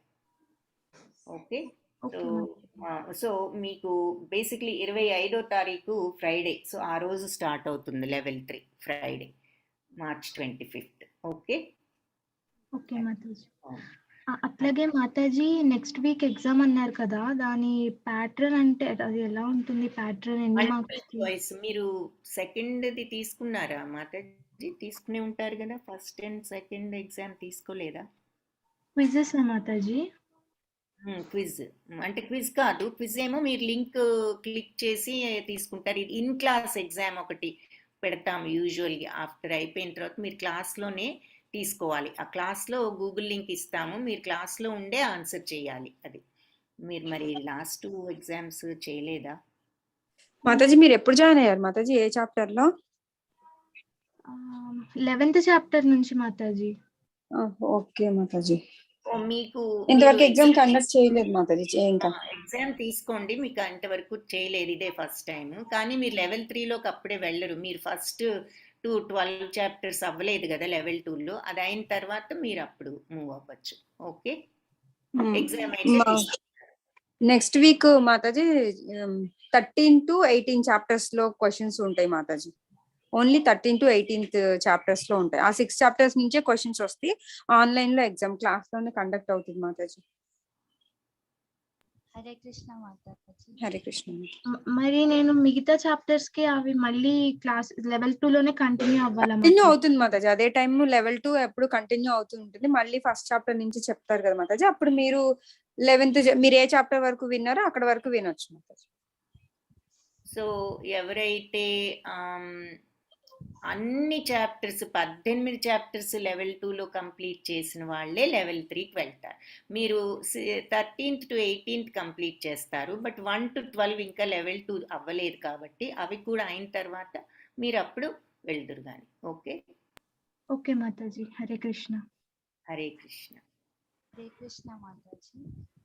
మాతాజీ, నేను 6th చాప్టర్ నుంచి జాయిన్ అయ్యాను, కానీ క్విజ్ 2 అటెంప్ట్ చేశాను, 2 క్విజెస్ అటెంప్ట్ చేశాను. మీరు 6th చాప్టర్ నుంచి జాయిన్ అయ్యారు కాబట్టి ఫస్ట్ 5 కూడా మీరు ఇంకా తీసుకోవాలి కాబట్టి అవి కూడా తీసుకున్నాక నెక్స్ట్ సెషన్లో మీరు లెవెల్ 3లో జాయిన్ అవ్వచ్చు. ఓకే, సో ఈ క్విజెస్ మాత్రం మీరు అన్ని కంప్లీట్ చేసుకోండి. ఇప్పటి వరకు మీరు స్లోగా క్విజెస్ కంప్లీట్ చేసుకోండి. ఓకేనా?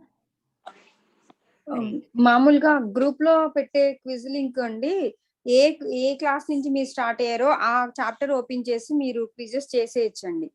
ఫస్ట్ 5 చాప్టర్స్ చేయకపోయినా నెక్స్ట్ 6 నుంచి కంటిన్యూ చేసేయండి, ఏ చాప్టర్ అయినా ఓపెన్ అవుతుంది. మీరు ఏ చాప్టర్ అయినా చేయొచ్చు. ఓకే అండి, అర్థమైందండి అందరికి? ఎవరికైనా క్వశ్చన్స్ ఉంటే దయచేసి హ్యాండ్ రేస్ చేసి అడగండి. సో మీరు ఎక్కడ జాయిన్ అయితే అక్కడి నుంచే తీసుకోవచ్చు మీరు. ఓకే, హరే కృష్ణ. ఓకే, హ్యాండ్స్లో చేసేయచ్చు అనుకుంటా మాతాజీ. కంటిన్యూ.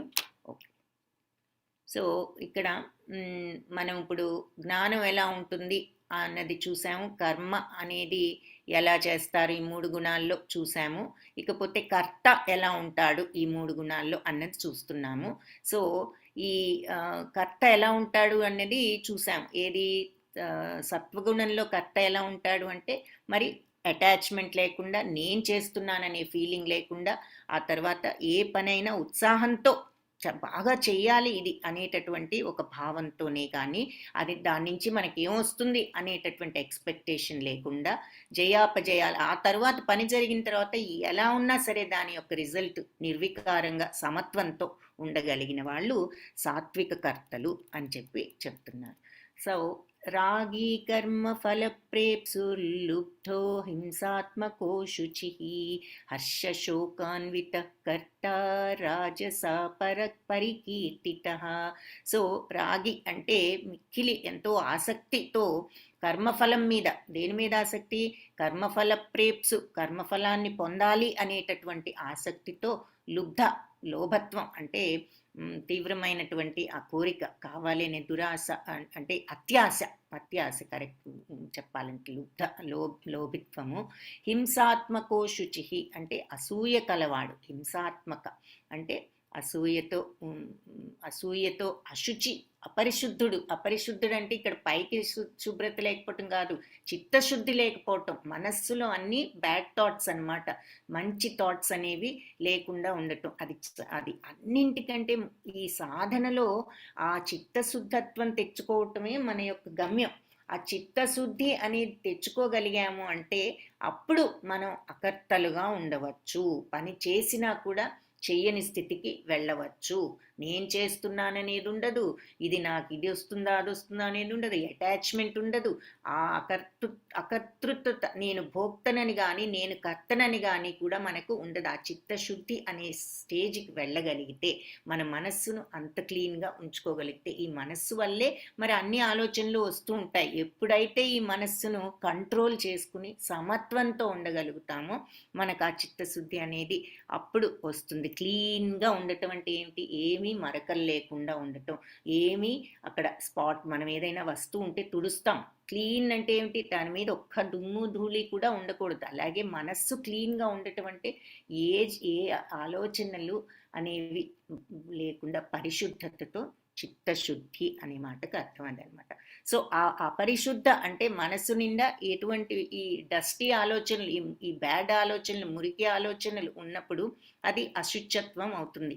తర్వాత హర్షశోకాన్విత అంటే హర్షము శోకమునికి బాగా గురయ్యేవాడు, ఇన్ఫ్లుయెన్స్ అయ్యేవాడు, అంటే సంతోషానికి సుఖదుఖాలకు గురయ్యేవాడు. అటువంటి కర్త రాజస రజోగుణంతో కూడిన వాడని పరికీర్తిత చెప్పబడుతుంది. సో మిక్కిలి ఆసక్తితో, కర్మఫలం మీద కోరికతో, లోభత్వంతో అంటే అత్యాశతో,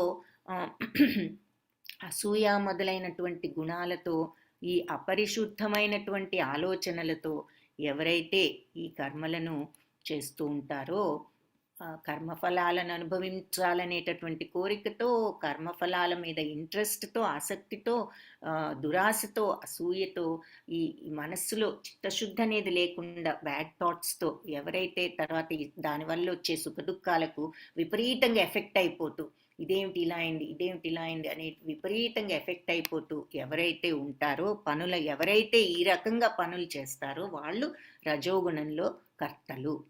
అటువంటి వాళ్ళు రజోగుణ కర్తలు.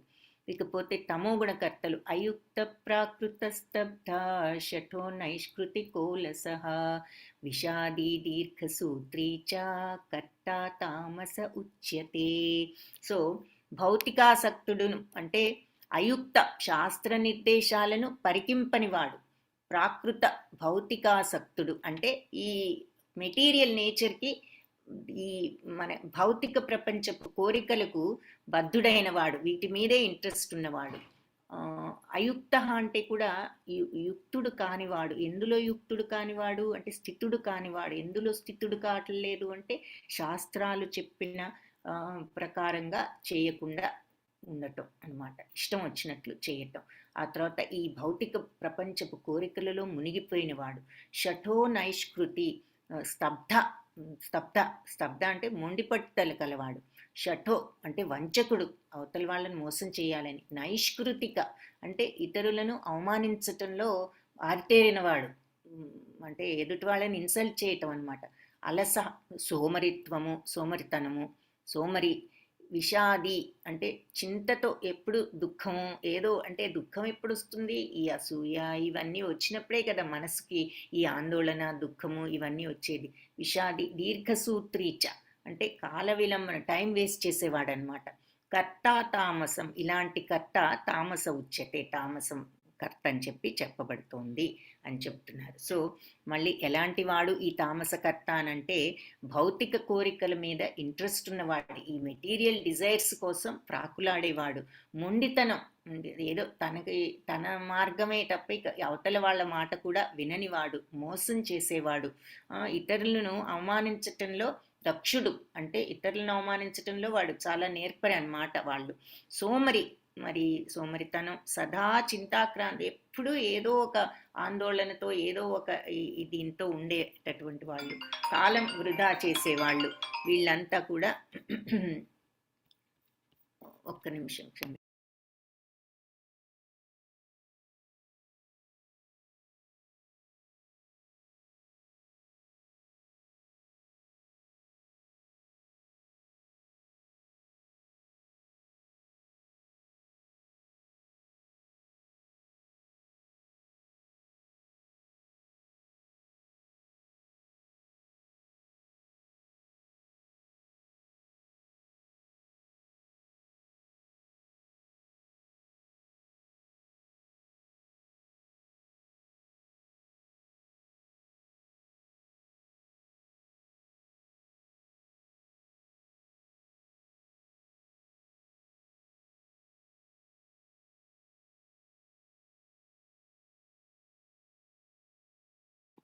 క్షమించండి.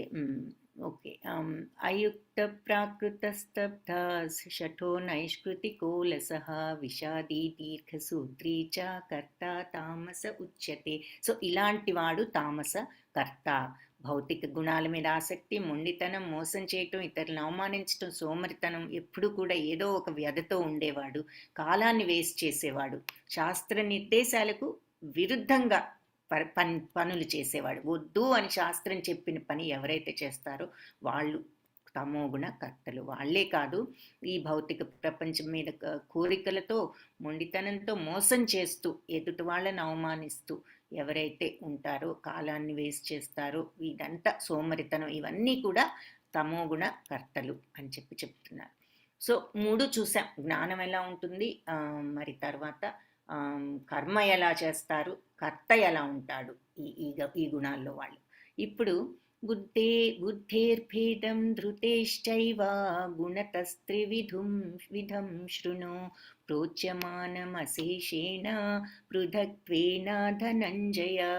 సో ధనంజయ, ఇక త్రిగుణాలను అనుసరించి ఉన్న వివిధాలైన బుద్ధి మరియు నిశ్చయాలను విశదంగా నా నుంచి ఆలకింపు. సో బుద్ధి భేదము, నిశ్చయంగా కూడా, తర్వాత ప్రకృతి, బుద్ధి భేదము ప్రకృతి గుణాలను అనుసరించి 3 రకాలుగా ఉన్నది. విను, నువ్వు ప్రోచ్యమానం నాతో వివరించబడే దానిని అశేషేణ అంటే వివరంగా, పృథక్త్వేన రకరకాలుగా వివిధ రకాలుగా నీకు అన్ని డైరెక్షన్స్లో వివరిస్తాను అని చెప్తున్నారు. సో ఇది ధనంజయ, అంటే ధనాన్ని జయించిన వాడని అర్థం. అంటే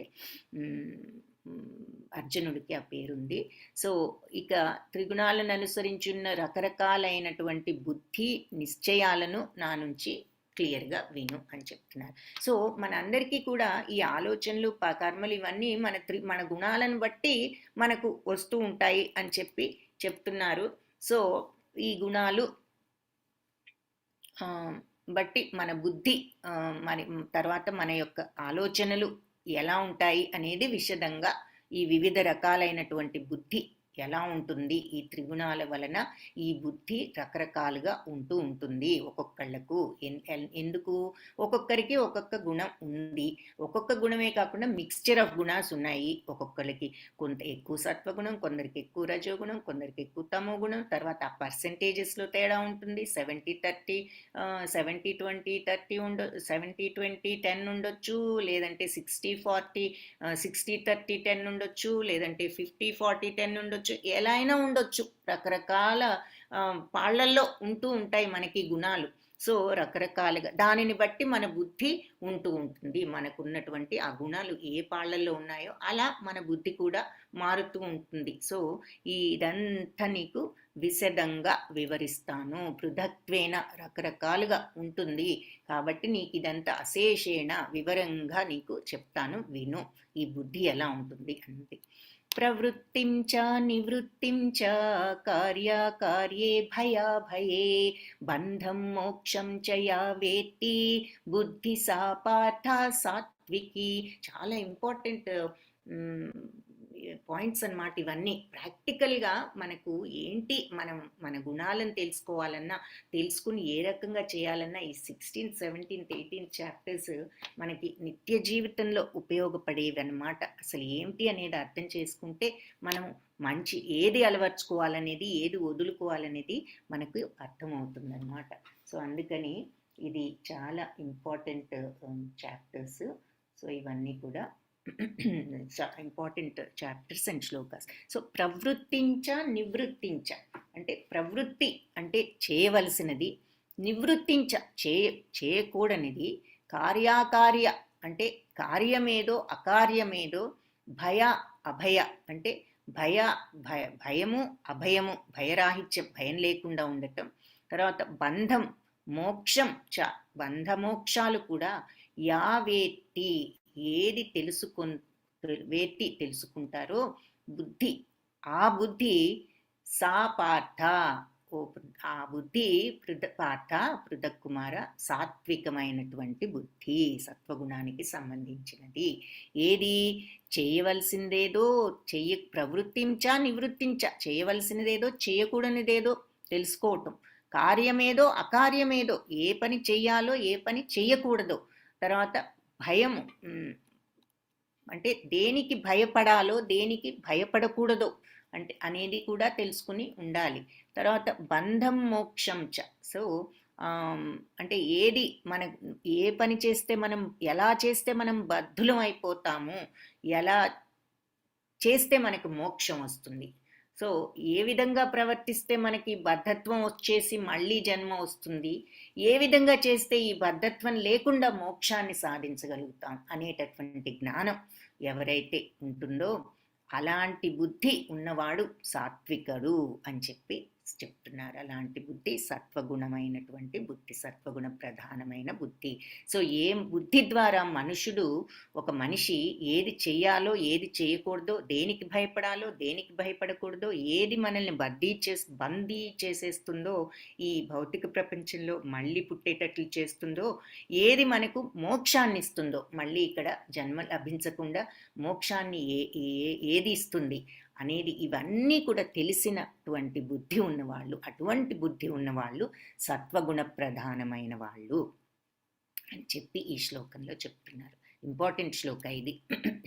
ప్రవృత్తిం చ నివృత్తిం చ కార్యకార్యే భయాభయే బంధం మోక్షం చ యా వేత్తి బుద్ధి సా పార్థ సాత్వికీ. నెక్స్ట్, యయా ధర్మం అధర్మం చ కార్యం చ కార్యమేవ చ అయథావత్ ప్రజానాతి బుద్ధి సా పార్థ రాజసి. సో ఏదైతే ధర్మం అధర్మం, ధర్మమేదో అధర్మమేదో, కార్యం చ అకార్యమేవ చ, కార్యమేదో చేయదగినదేదో చేయకూడనిదేదో, అయథావత్ అంటే అసమగ్రంగా అంటే ఇన్కంప్లీట్గా తెలుసుకుంటాడో, ఎవరైతే సరిగ్గా తెలుసుకోడో అని అర్థం అనమాట. అయథావత్ ప్రజానాతి అంటే అసమగ్రంగా ఇన్కంప్లీట్గా తెలుసుకుంటాడు అంటే ఈ విషయాలు వాడు కరెక్ట్గా ఎవరైతే తెలుసుకోరో అటువంటి బుద్ధి ఉన్నవాళ్ళు ఆ బుద్ధి పార్థ రాజసి, రజోగుణాలతో కూడిన బుద్ధి. అంటే ఏది అధర్మం, ఏది ధర్మం, ఏది కార్యం అంటే ఏది చేయవలసిన పని, ఏది అకార్యం, ఏది చేయకూడని పని అనేది ఇన్కంప్లీట్గా తెలుసుకున్నవాడు, పూర్తిగా అర్థం చేసుకోకుండా చేసేవాడు, అలాంటి బుద్ధి ఉన్నవాళ్ళు అది రాజసిక బుద్ధి అని చెప్తున్నారు. సో ధర్మము అధర్మము మధ్య భేదం కానీ, చేయవలసిన కార్యము చేయకూడని కార్యము మధ్య ఉన్న డిఫరెన్స్ కానీ ఎవరైతే తెలుసుకోలేరో వాళ్ళు రాజసిక బుద్ధి ఉన్నవాళ్ళు. అలాంటి బుద్ధి రాజసిక బుద్ధి అని చెప్తున్నారు. అధర్మం ధర్మమితి యా మన్యతే తమసావృత సర్వార్థాన్ విపరీతాంశ్చ బుద్ధి సా పార్థ తామసి. సో అధర్మం ఇది ధర్మం అని యా మాన్యతే ఏదైతే తలుస్తారో, తమసావృత అంటే భ్రాంతిచే కప్పబడినది, సర్వార్థాన్ విపరీతాంశ్చ అంటే అన్ని విషయాలలోనూ తప్పు విపరీతార్థాలు తీస్తారనమాట అన్ని విషయాలలో. అటువంటి బుద్ధి సా పార్థ తామసి, అది తమో గుణంతో కూడినటువంటి బుద్ధి. అంటే అజ్ఞానము అధర్మము ఇది ధర్మము అని అంటే అధర్మం ధర్మమితి, అధర్మాన్ని ధర్మమని ఎవరైతే అనుకుంటారో, యామాన్యతే ఎవరైతే అలా అనుకుంటారో, తమసావృత అంటే వాళ్ళు భ్రాంతితో కప్పబడిన వాళ్ళు, సర్వార్థాన్ని అన్నిట్లో అనుమానమే కాదు మిస్అండర్స్టాండింగ్ అనమాట, విపరీతార్థాలు తీస్తారు అన్నిట్లో వాళ్ళు. సో ఎల్లప్పుడూ వాళ్ళ మైండ్ తప్పు, ఎదుటి వాళ్ళు కరెక్ట్గా చేస్తున్న దానిని తప్పుగా అర్థం చేసుకోవటం అన్నమాట. సో అజ్ఞానము మరియు భ్రాంతి కారణంగా అధర్మాన్ని కానీ ధర్మాన్ని కానీ, ధర్మమును ఎవరైతే ఈ అజ్ఞానంతో ధర్మాన్ని అధర్మం అనుకుంటూ అధర్మాన్ని ధర్మం అనుకుంటున్నారు, సో అటువంటి వాళ్ళు, తర్వాత తప్పు అర్థాలు తీసుకునే వాళ్ళు, ఇటువంటి బుద్ధి ఉన్నవాళ్ళు ఈ బుద్ధిని తామస బుద్ధి అని అంటారు. సో మనం ముఖ్యంగా గుర్తుంచుకోవాల్సింది ఏంటంటే, అవతల వాళ్ళ నుంచి మనం ప్రతిదీ తప్పు అర్థాలు తీసుకోకుండా ఉండటం అనేది ఒక సింపుల్ రూల్ గుర్తుంచుకోవాలి. తర్వాత ఇది అధర్మాన్ని ధర్మం అనుకోవటం, ధర్మాన్ని అధర్మం అనుకోవటం, ఏది కరెక్ట్ ఏది రాంగ్ అనేది కరెక్ట్ డిఫరెన్సియేషన్ ఒకటి మనం శాస్త్రాలను బట్టి కొంచెం అర్థం చేసుకోవాలి. ముఖ్యంగా చేయవలసింది అవతల వాళ్ళని అపార్థం చేసుకోకూడదు అనేది చక్కగా మనకి ఇక్కడ క్లియర్గా చెప్పారు. ధృత్యాయయా ధారయతే మన ప్రాణేంద్రియ క్రియా యోగేన వ్యభిచారిణ్యా ధృతి సా పార్థ సాత్వికి. సో ఇప్పటి వరకు బుద్ధి సత్వగుణంది, రజోగుణంది, తమో గుణం బుద్ధులు ఎలా ఉంటాయి అన్నది చూసాము.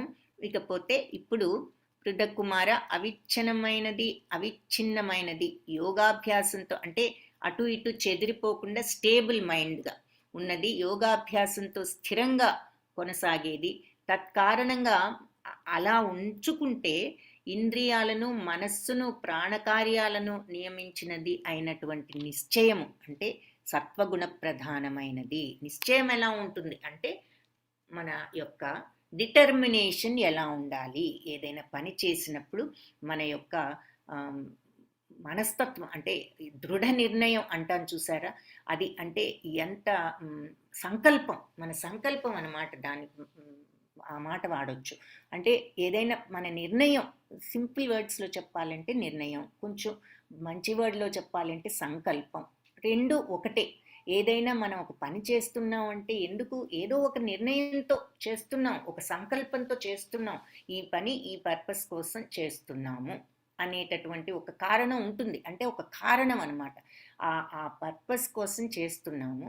సో మనకు ఒక దృఢమైనటువంటి సంకల్పం ఉండాలి, నిశ్చయం ఉండాలి. ఒక పని చేసినప్పుడు ఒక సంకల్పం ఉండాలి. ఈ నిశ్చయం అనేది ఎలా ఉండాలి, సత్వగుణంలో వాళ్ళకి ఈ నిశ్చయం ఎలా ఉంటుంది, రజోతమో గుణాల్లో వాళ్ళకు ఎలా ఉంటుంది, ఏ రకమైనటువంటి డిటర్మినేషన్ నిశ్చయంతో వాళ్ళు ఈ పనులలో నిమగ్నం అవుతారు అన్నది ఇప్పుడు చూస్తున్నాం అన్నమాట. సో బుద్ధి చూసాము, బుద్ధిలో ఏం చూసాము, ఫస్ట్ అన్నీ తెలిసి ఏ రకంగా చేస్తే మనకు మోక్షం వస్తుంది, ఏ రకంగా చేస్తే మనం బద్ధులం అవుతాము అనేది తెలుసుకుని చేస్తే అది ఆ బుద్ధి సాత్వికం. మరి ధర్మంకి అధర్మంకి సరి అయినటువంటి డిఫరెన్స్ తెలుసుకోకుండా మనం ఏదో చేయవలసిందేదో చేయకూడదు ఏదో కూడా సరిగ్గా అర్థం చేసుకోకుండా చేసేస్తే ఏదో ఇష్టం వచ్చినట్లు అది రాజసికం. అంటే సరిగ్గా అర్థం చేసుకోకుండా పనిని కానీ ఆ పని వల్ల వచ్చే ధర్మాన్ని కానీ అది రాజసికం.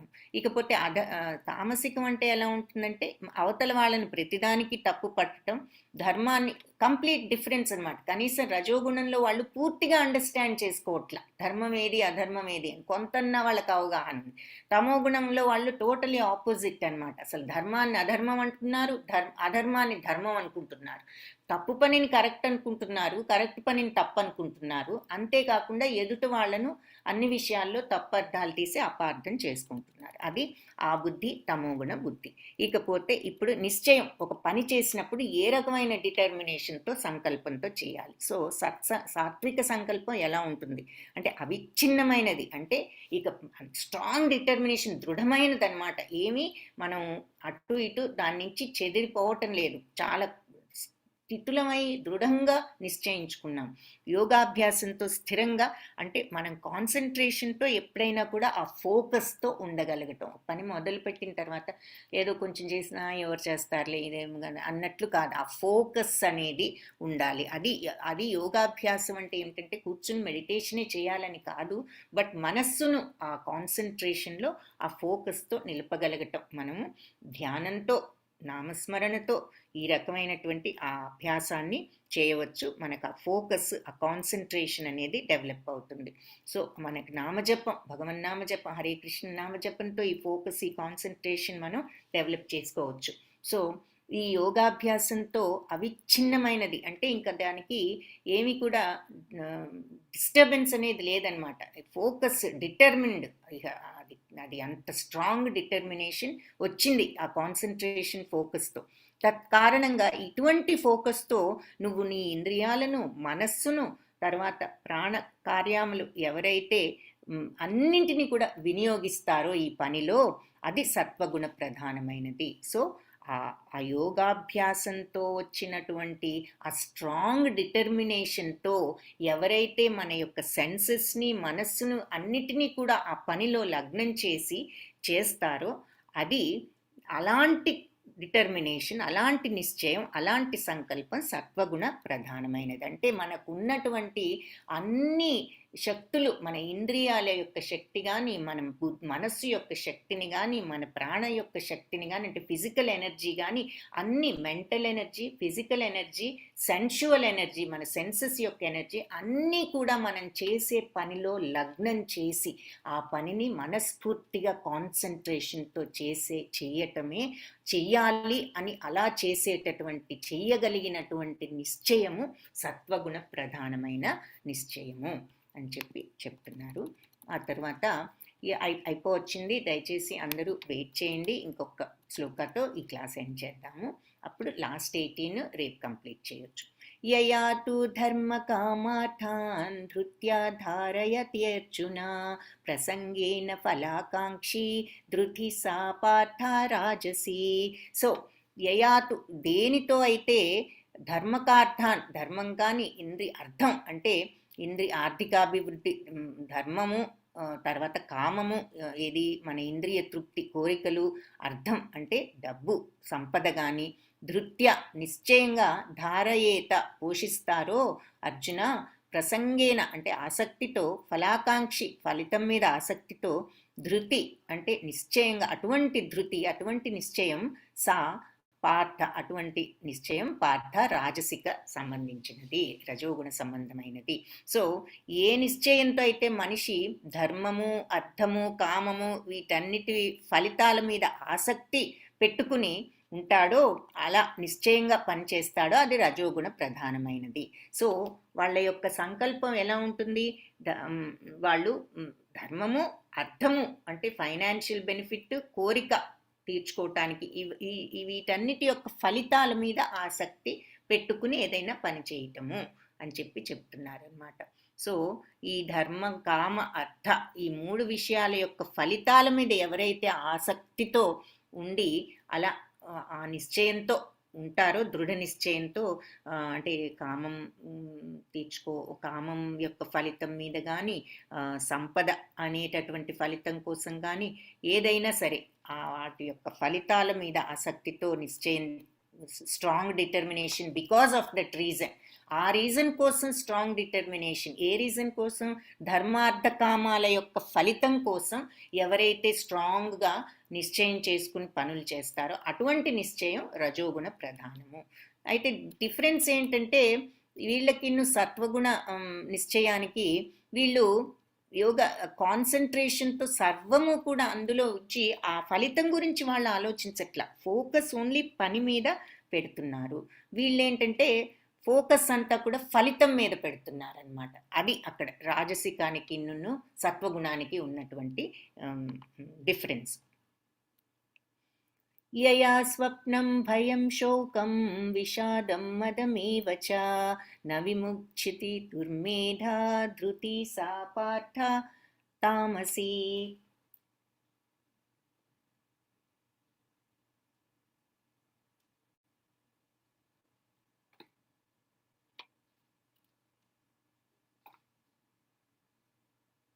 యాక్చువల్లీ ఇందులో 72 శ్లోకాస్ ఉన్నాయి మనకి.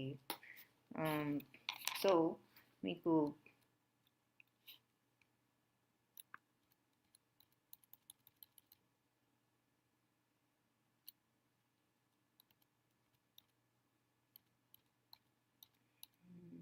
$78 శ్లోకాస్ ఉన్నాయి.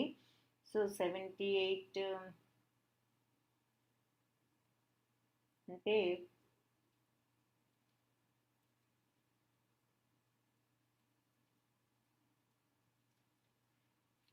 ఐ థింక్ ఆల్మోస్ట్ 26 శ్లోకాస్ మనం కవర్ చేయాలి. But it looks like we may have to. Hare Krishna Sridevi Mataji. Mataji అంటే 26 శ్లోకాస్ చెప్తే 3 daysలో కవర్ చేయొచ్చు అనుకున్నాము క్లాస్కి, కానీ 26 కష్టం అనుకుంటాను. సో 18 శ్లోకాస్ మన ప్రభుజీ కంప్లీట్ చేశారు కదా, మోహన్ రావు ప్రభుజీ ఫస్ట్ క్లాస్లో మనం ఇంకొక 18 కవర్ చేశాము. సో రేపు ఇంకొక 18, ఆ తర్వాత నెక్స్ట్ వీక్ సాటర్డే ఇంకొక 18 చేస్తే సండే ఎగ్జామ్ పెడదాం మాతాజీ. అలా చేద్దాము. సో ఈరోజు 36th వరకు కవర్ చేసాము. సో నెక్స్ట్ క్లాస్లో ఇంకొక 18 చేస్తే ఆ పై క్లాస్లో లాస్ట్ 18 చేద్దాం. ఓకేనా?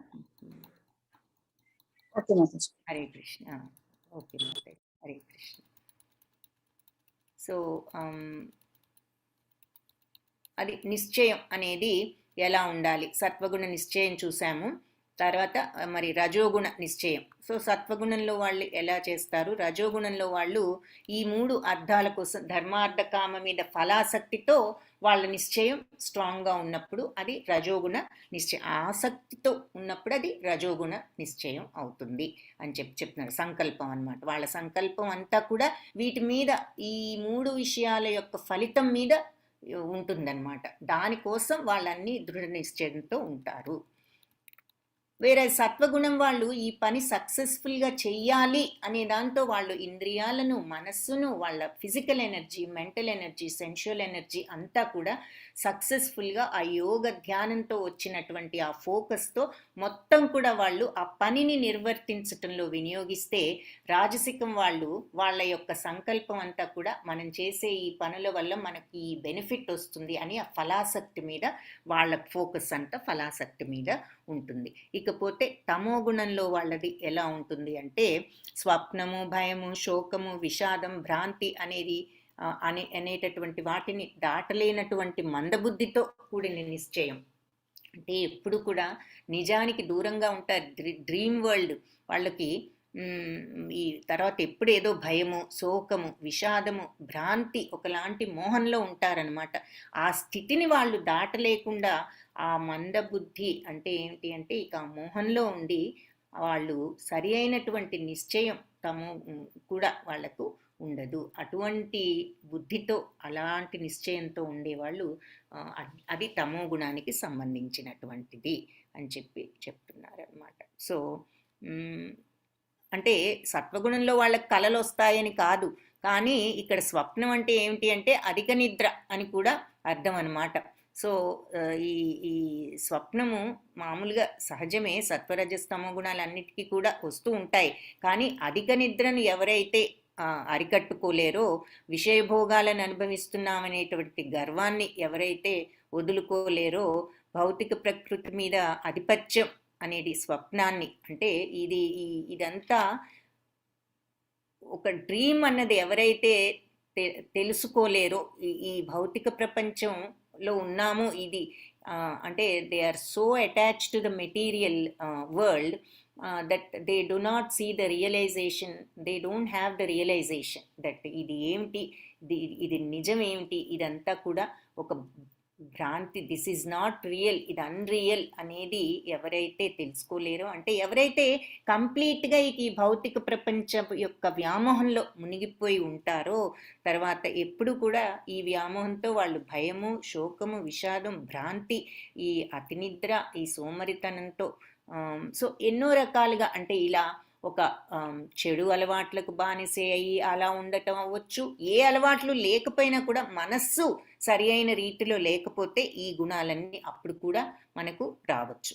సో ఈజీ ఎగ్జాంపుల్ ఏమిటంటే, ఎవరైనా ఒక ఆల్కహాలిక్ అయితే, లేదంటే ఇంకేదన్నా డ్రగ్స్ ఇలాంటి అలవాట్లు ఉన్నవాళ్ళు అని ఎగ్జాంపుల్ చెప్పొచ్చు. కానీ ఇంకా మనం డీప్గా అర్థం చేసుకోవాలి అంటే, అవేవి లేకుండా కూడా ఈ సోమరితనంతో ఈ ఈ ఈ మనస్సును చిత్తశుద్ధి లేనప్పుడు ఇదంతా కూడా ఈ మెటీరియల్ డిజైర్స్కి, మెటీరియల్ వరల్డ్కి అటాచ్మెంట్ పెంచుకుని, తద్వారా ఈ అందరిని ఏంటంటే ఎదుటి మనుషులను కూడా అపార్థం చేసుకుంటూ, ఇక ఎప్పుడు ఈ రకమైనటువంటి భయంతో, శోకంతో, ఒకలాంటి అసంతృప్తితో, విషాదంతో, ఈ మోహంలో, ఈ భ్రాంతిలో ఉండటం కూడా అది అలాంటి నిశ్చయంతో మనస్సును ఉంచుకోవటం కూడా తమోగుణ రకమైనటువంటి సంకల్పము అని చెప్తున్నారు.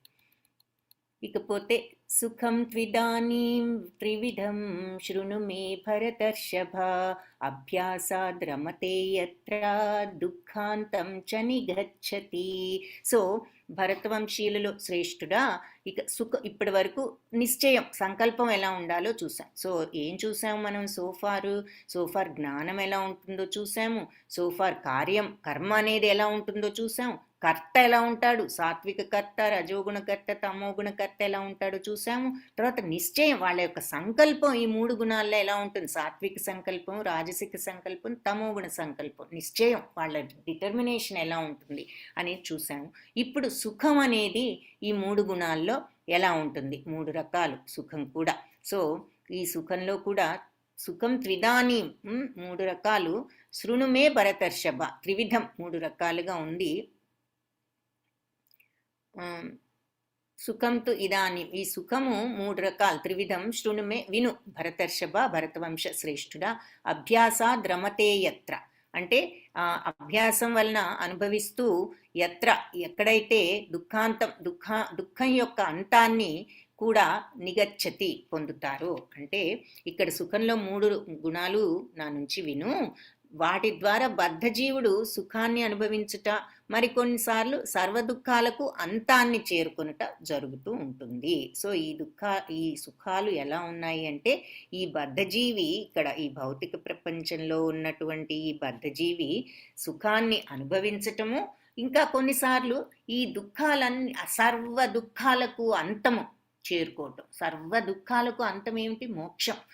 సో ఈ సుఖం అనేది, ఇక్కడ ఉన్నటువంటి సుఖాన్ని భౌతిక ప్రపంచంలో అనుభవించటం ఒక రకమైతే, సర్వ దుఃఖాలకు అంతమైనటువంటి సుఖము అంటే నిత్యానందము, సచ్చిత్తానంద స్థితికి ఎవరైతే వెళ్ళగలుగుతారో అది సర్వ దుఃఖాలకు అంతమైనటువంటి స్థితి, అంటే మోక్ష స్థితి.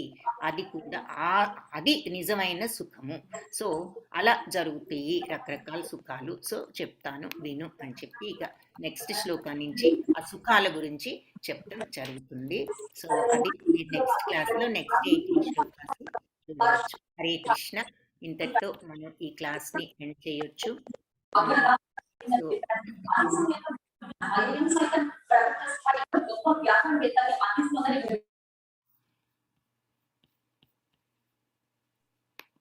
వాంఛాకల్పతరుభ్యశ్చ కృపా సింధుభ్య ఏవ చ పతితానాం పావనేభ్యో వైష్ణవేభ్యో నమో నమః.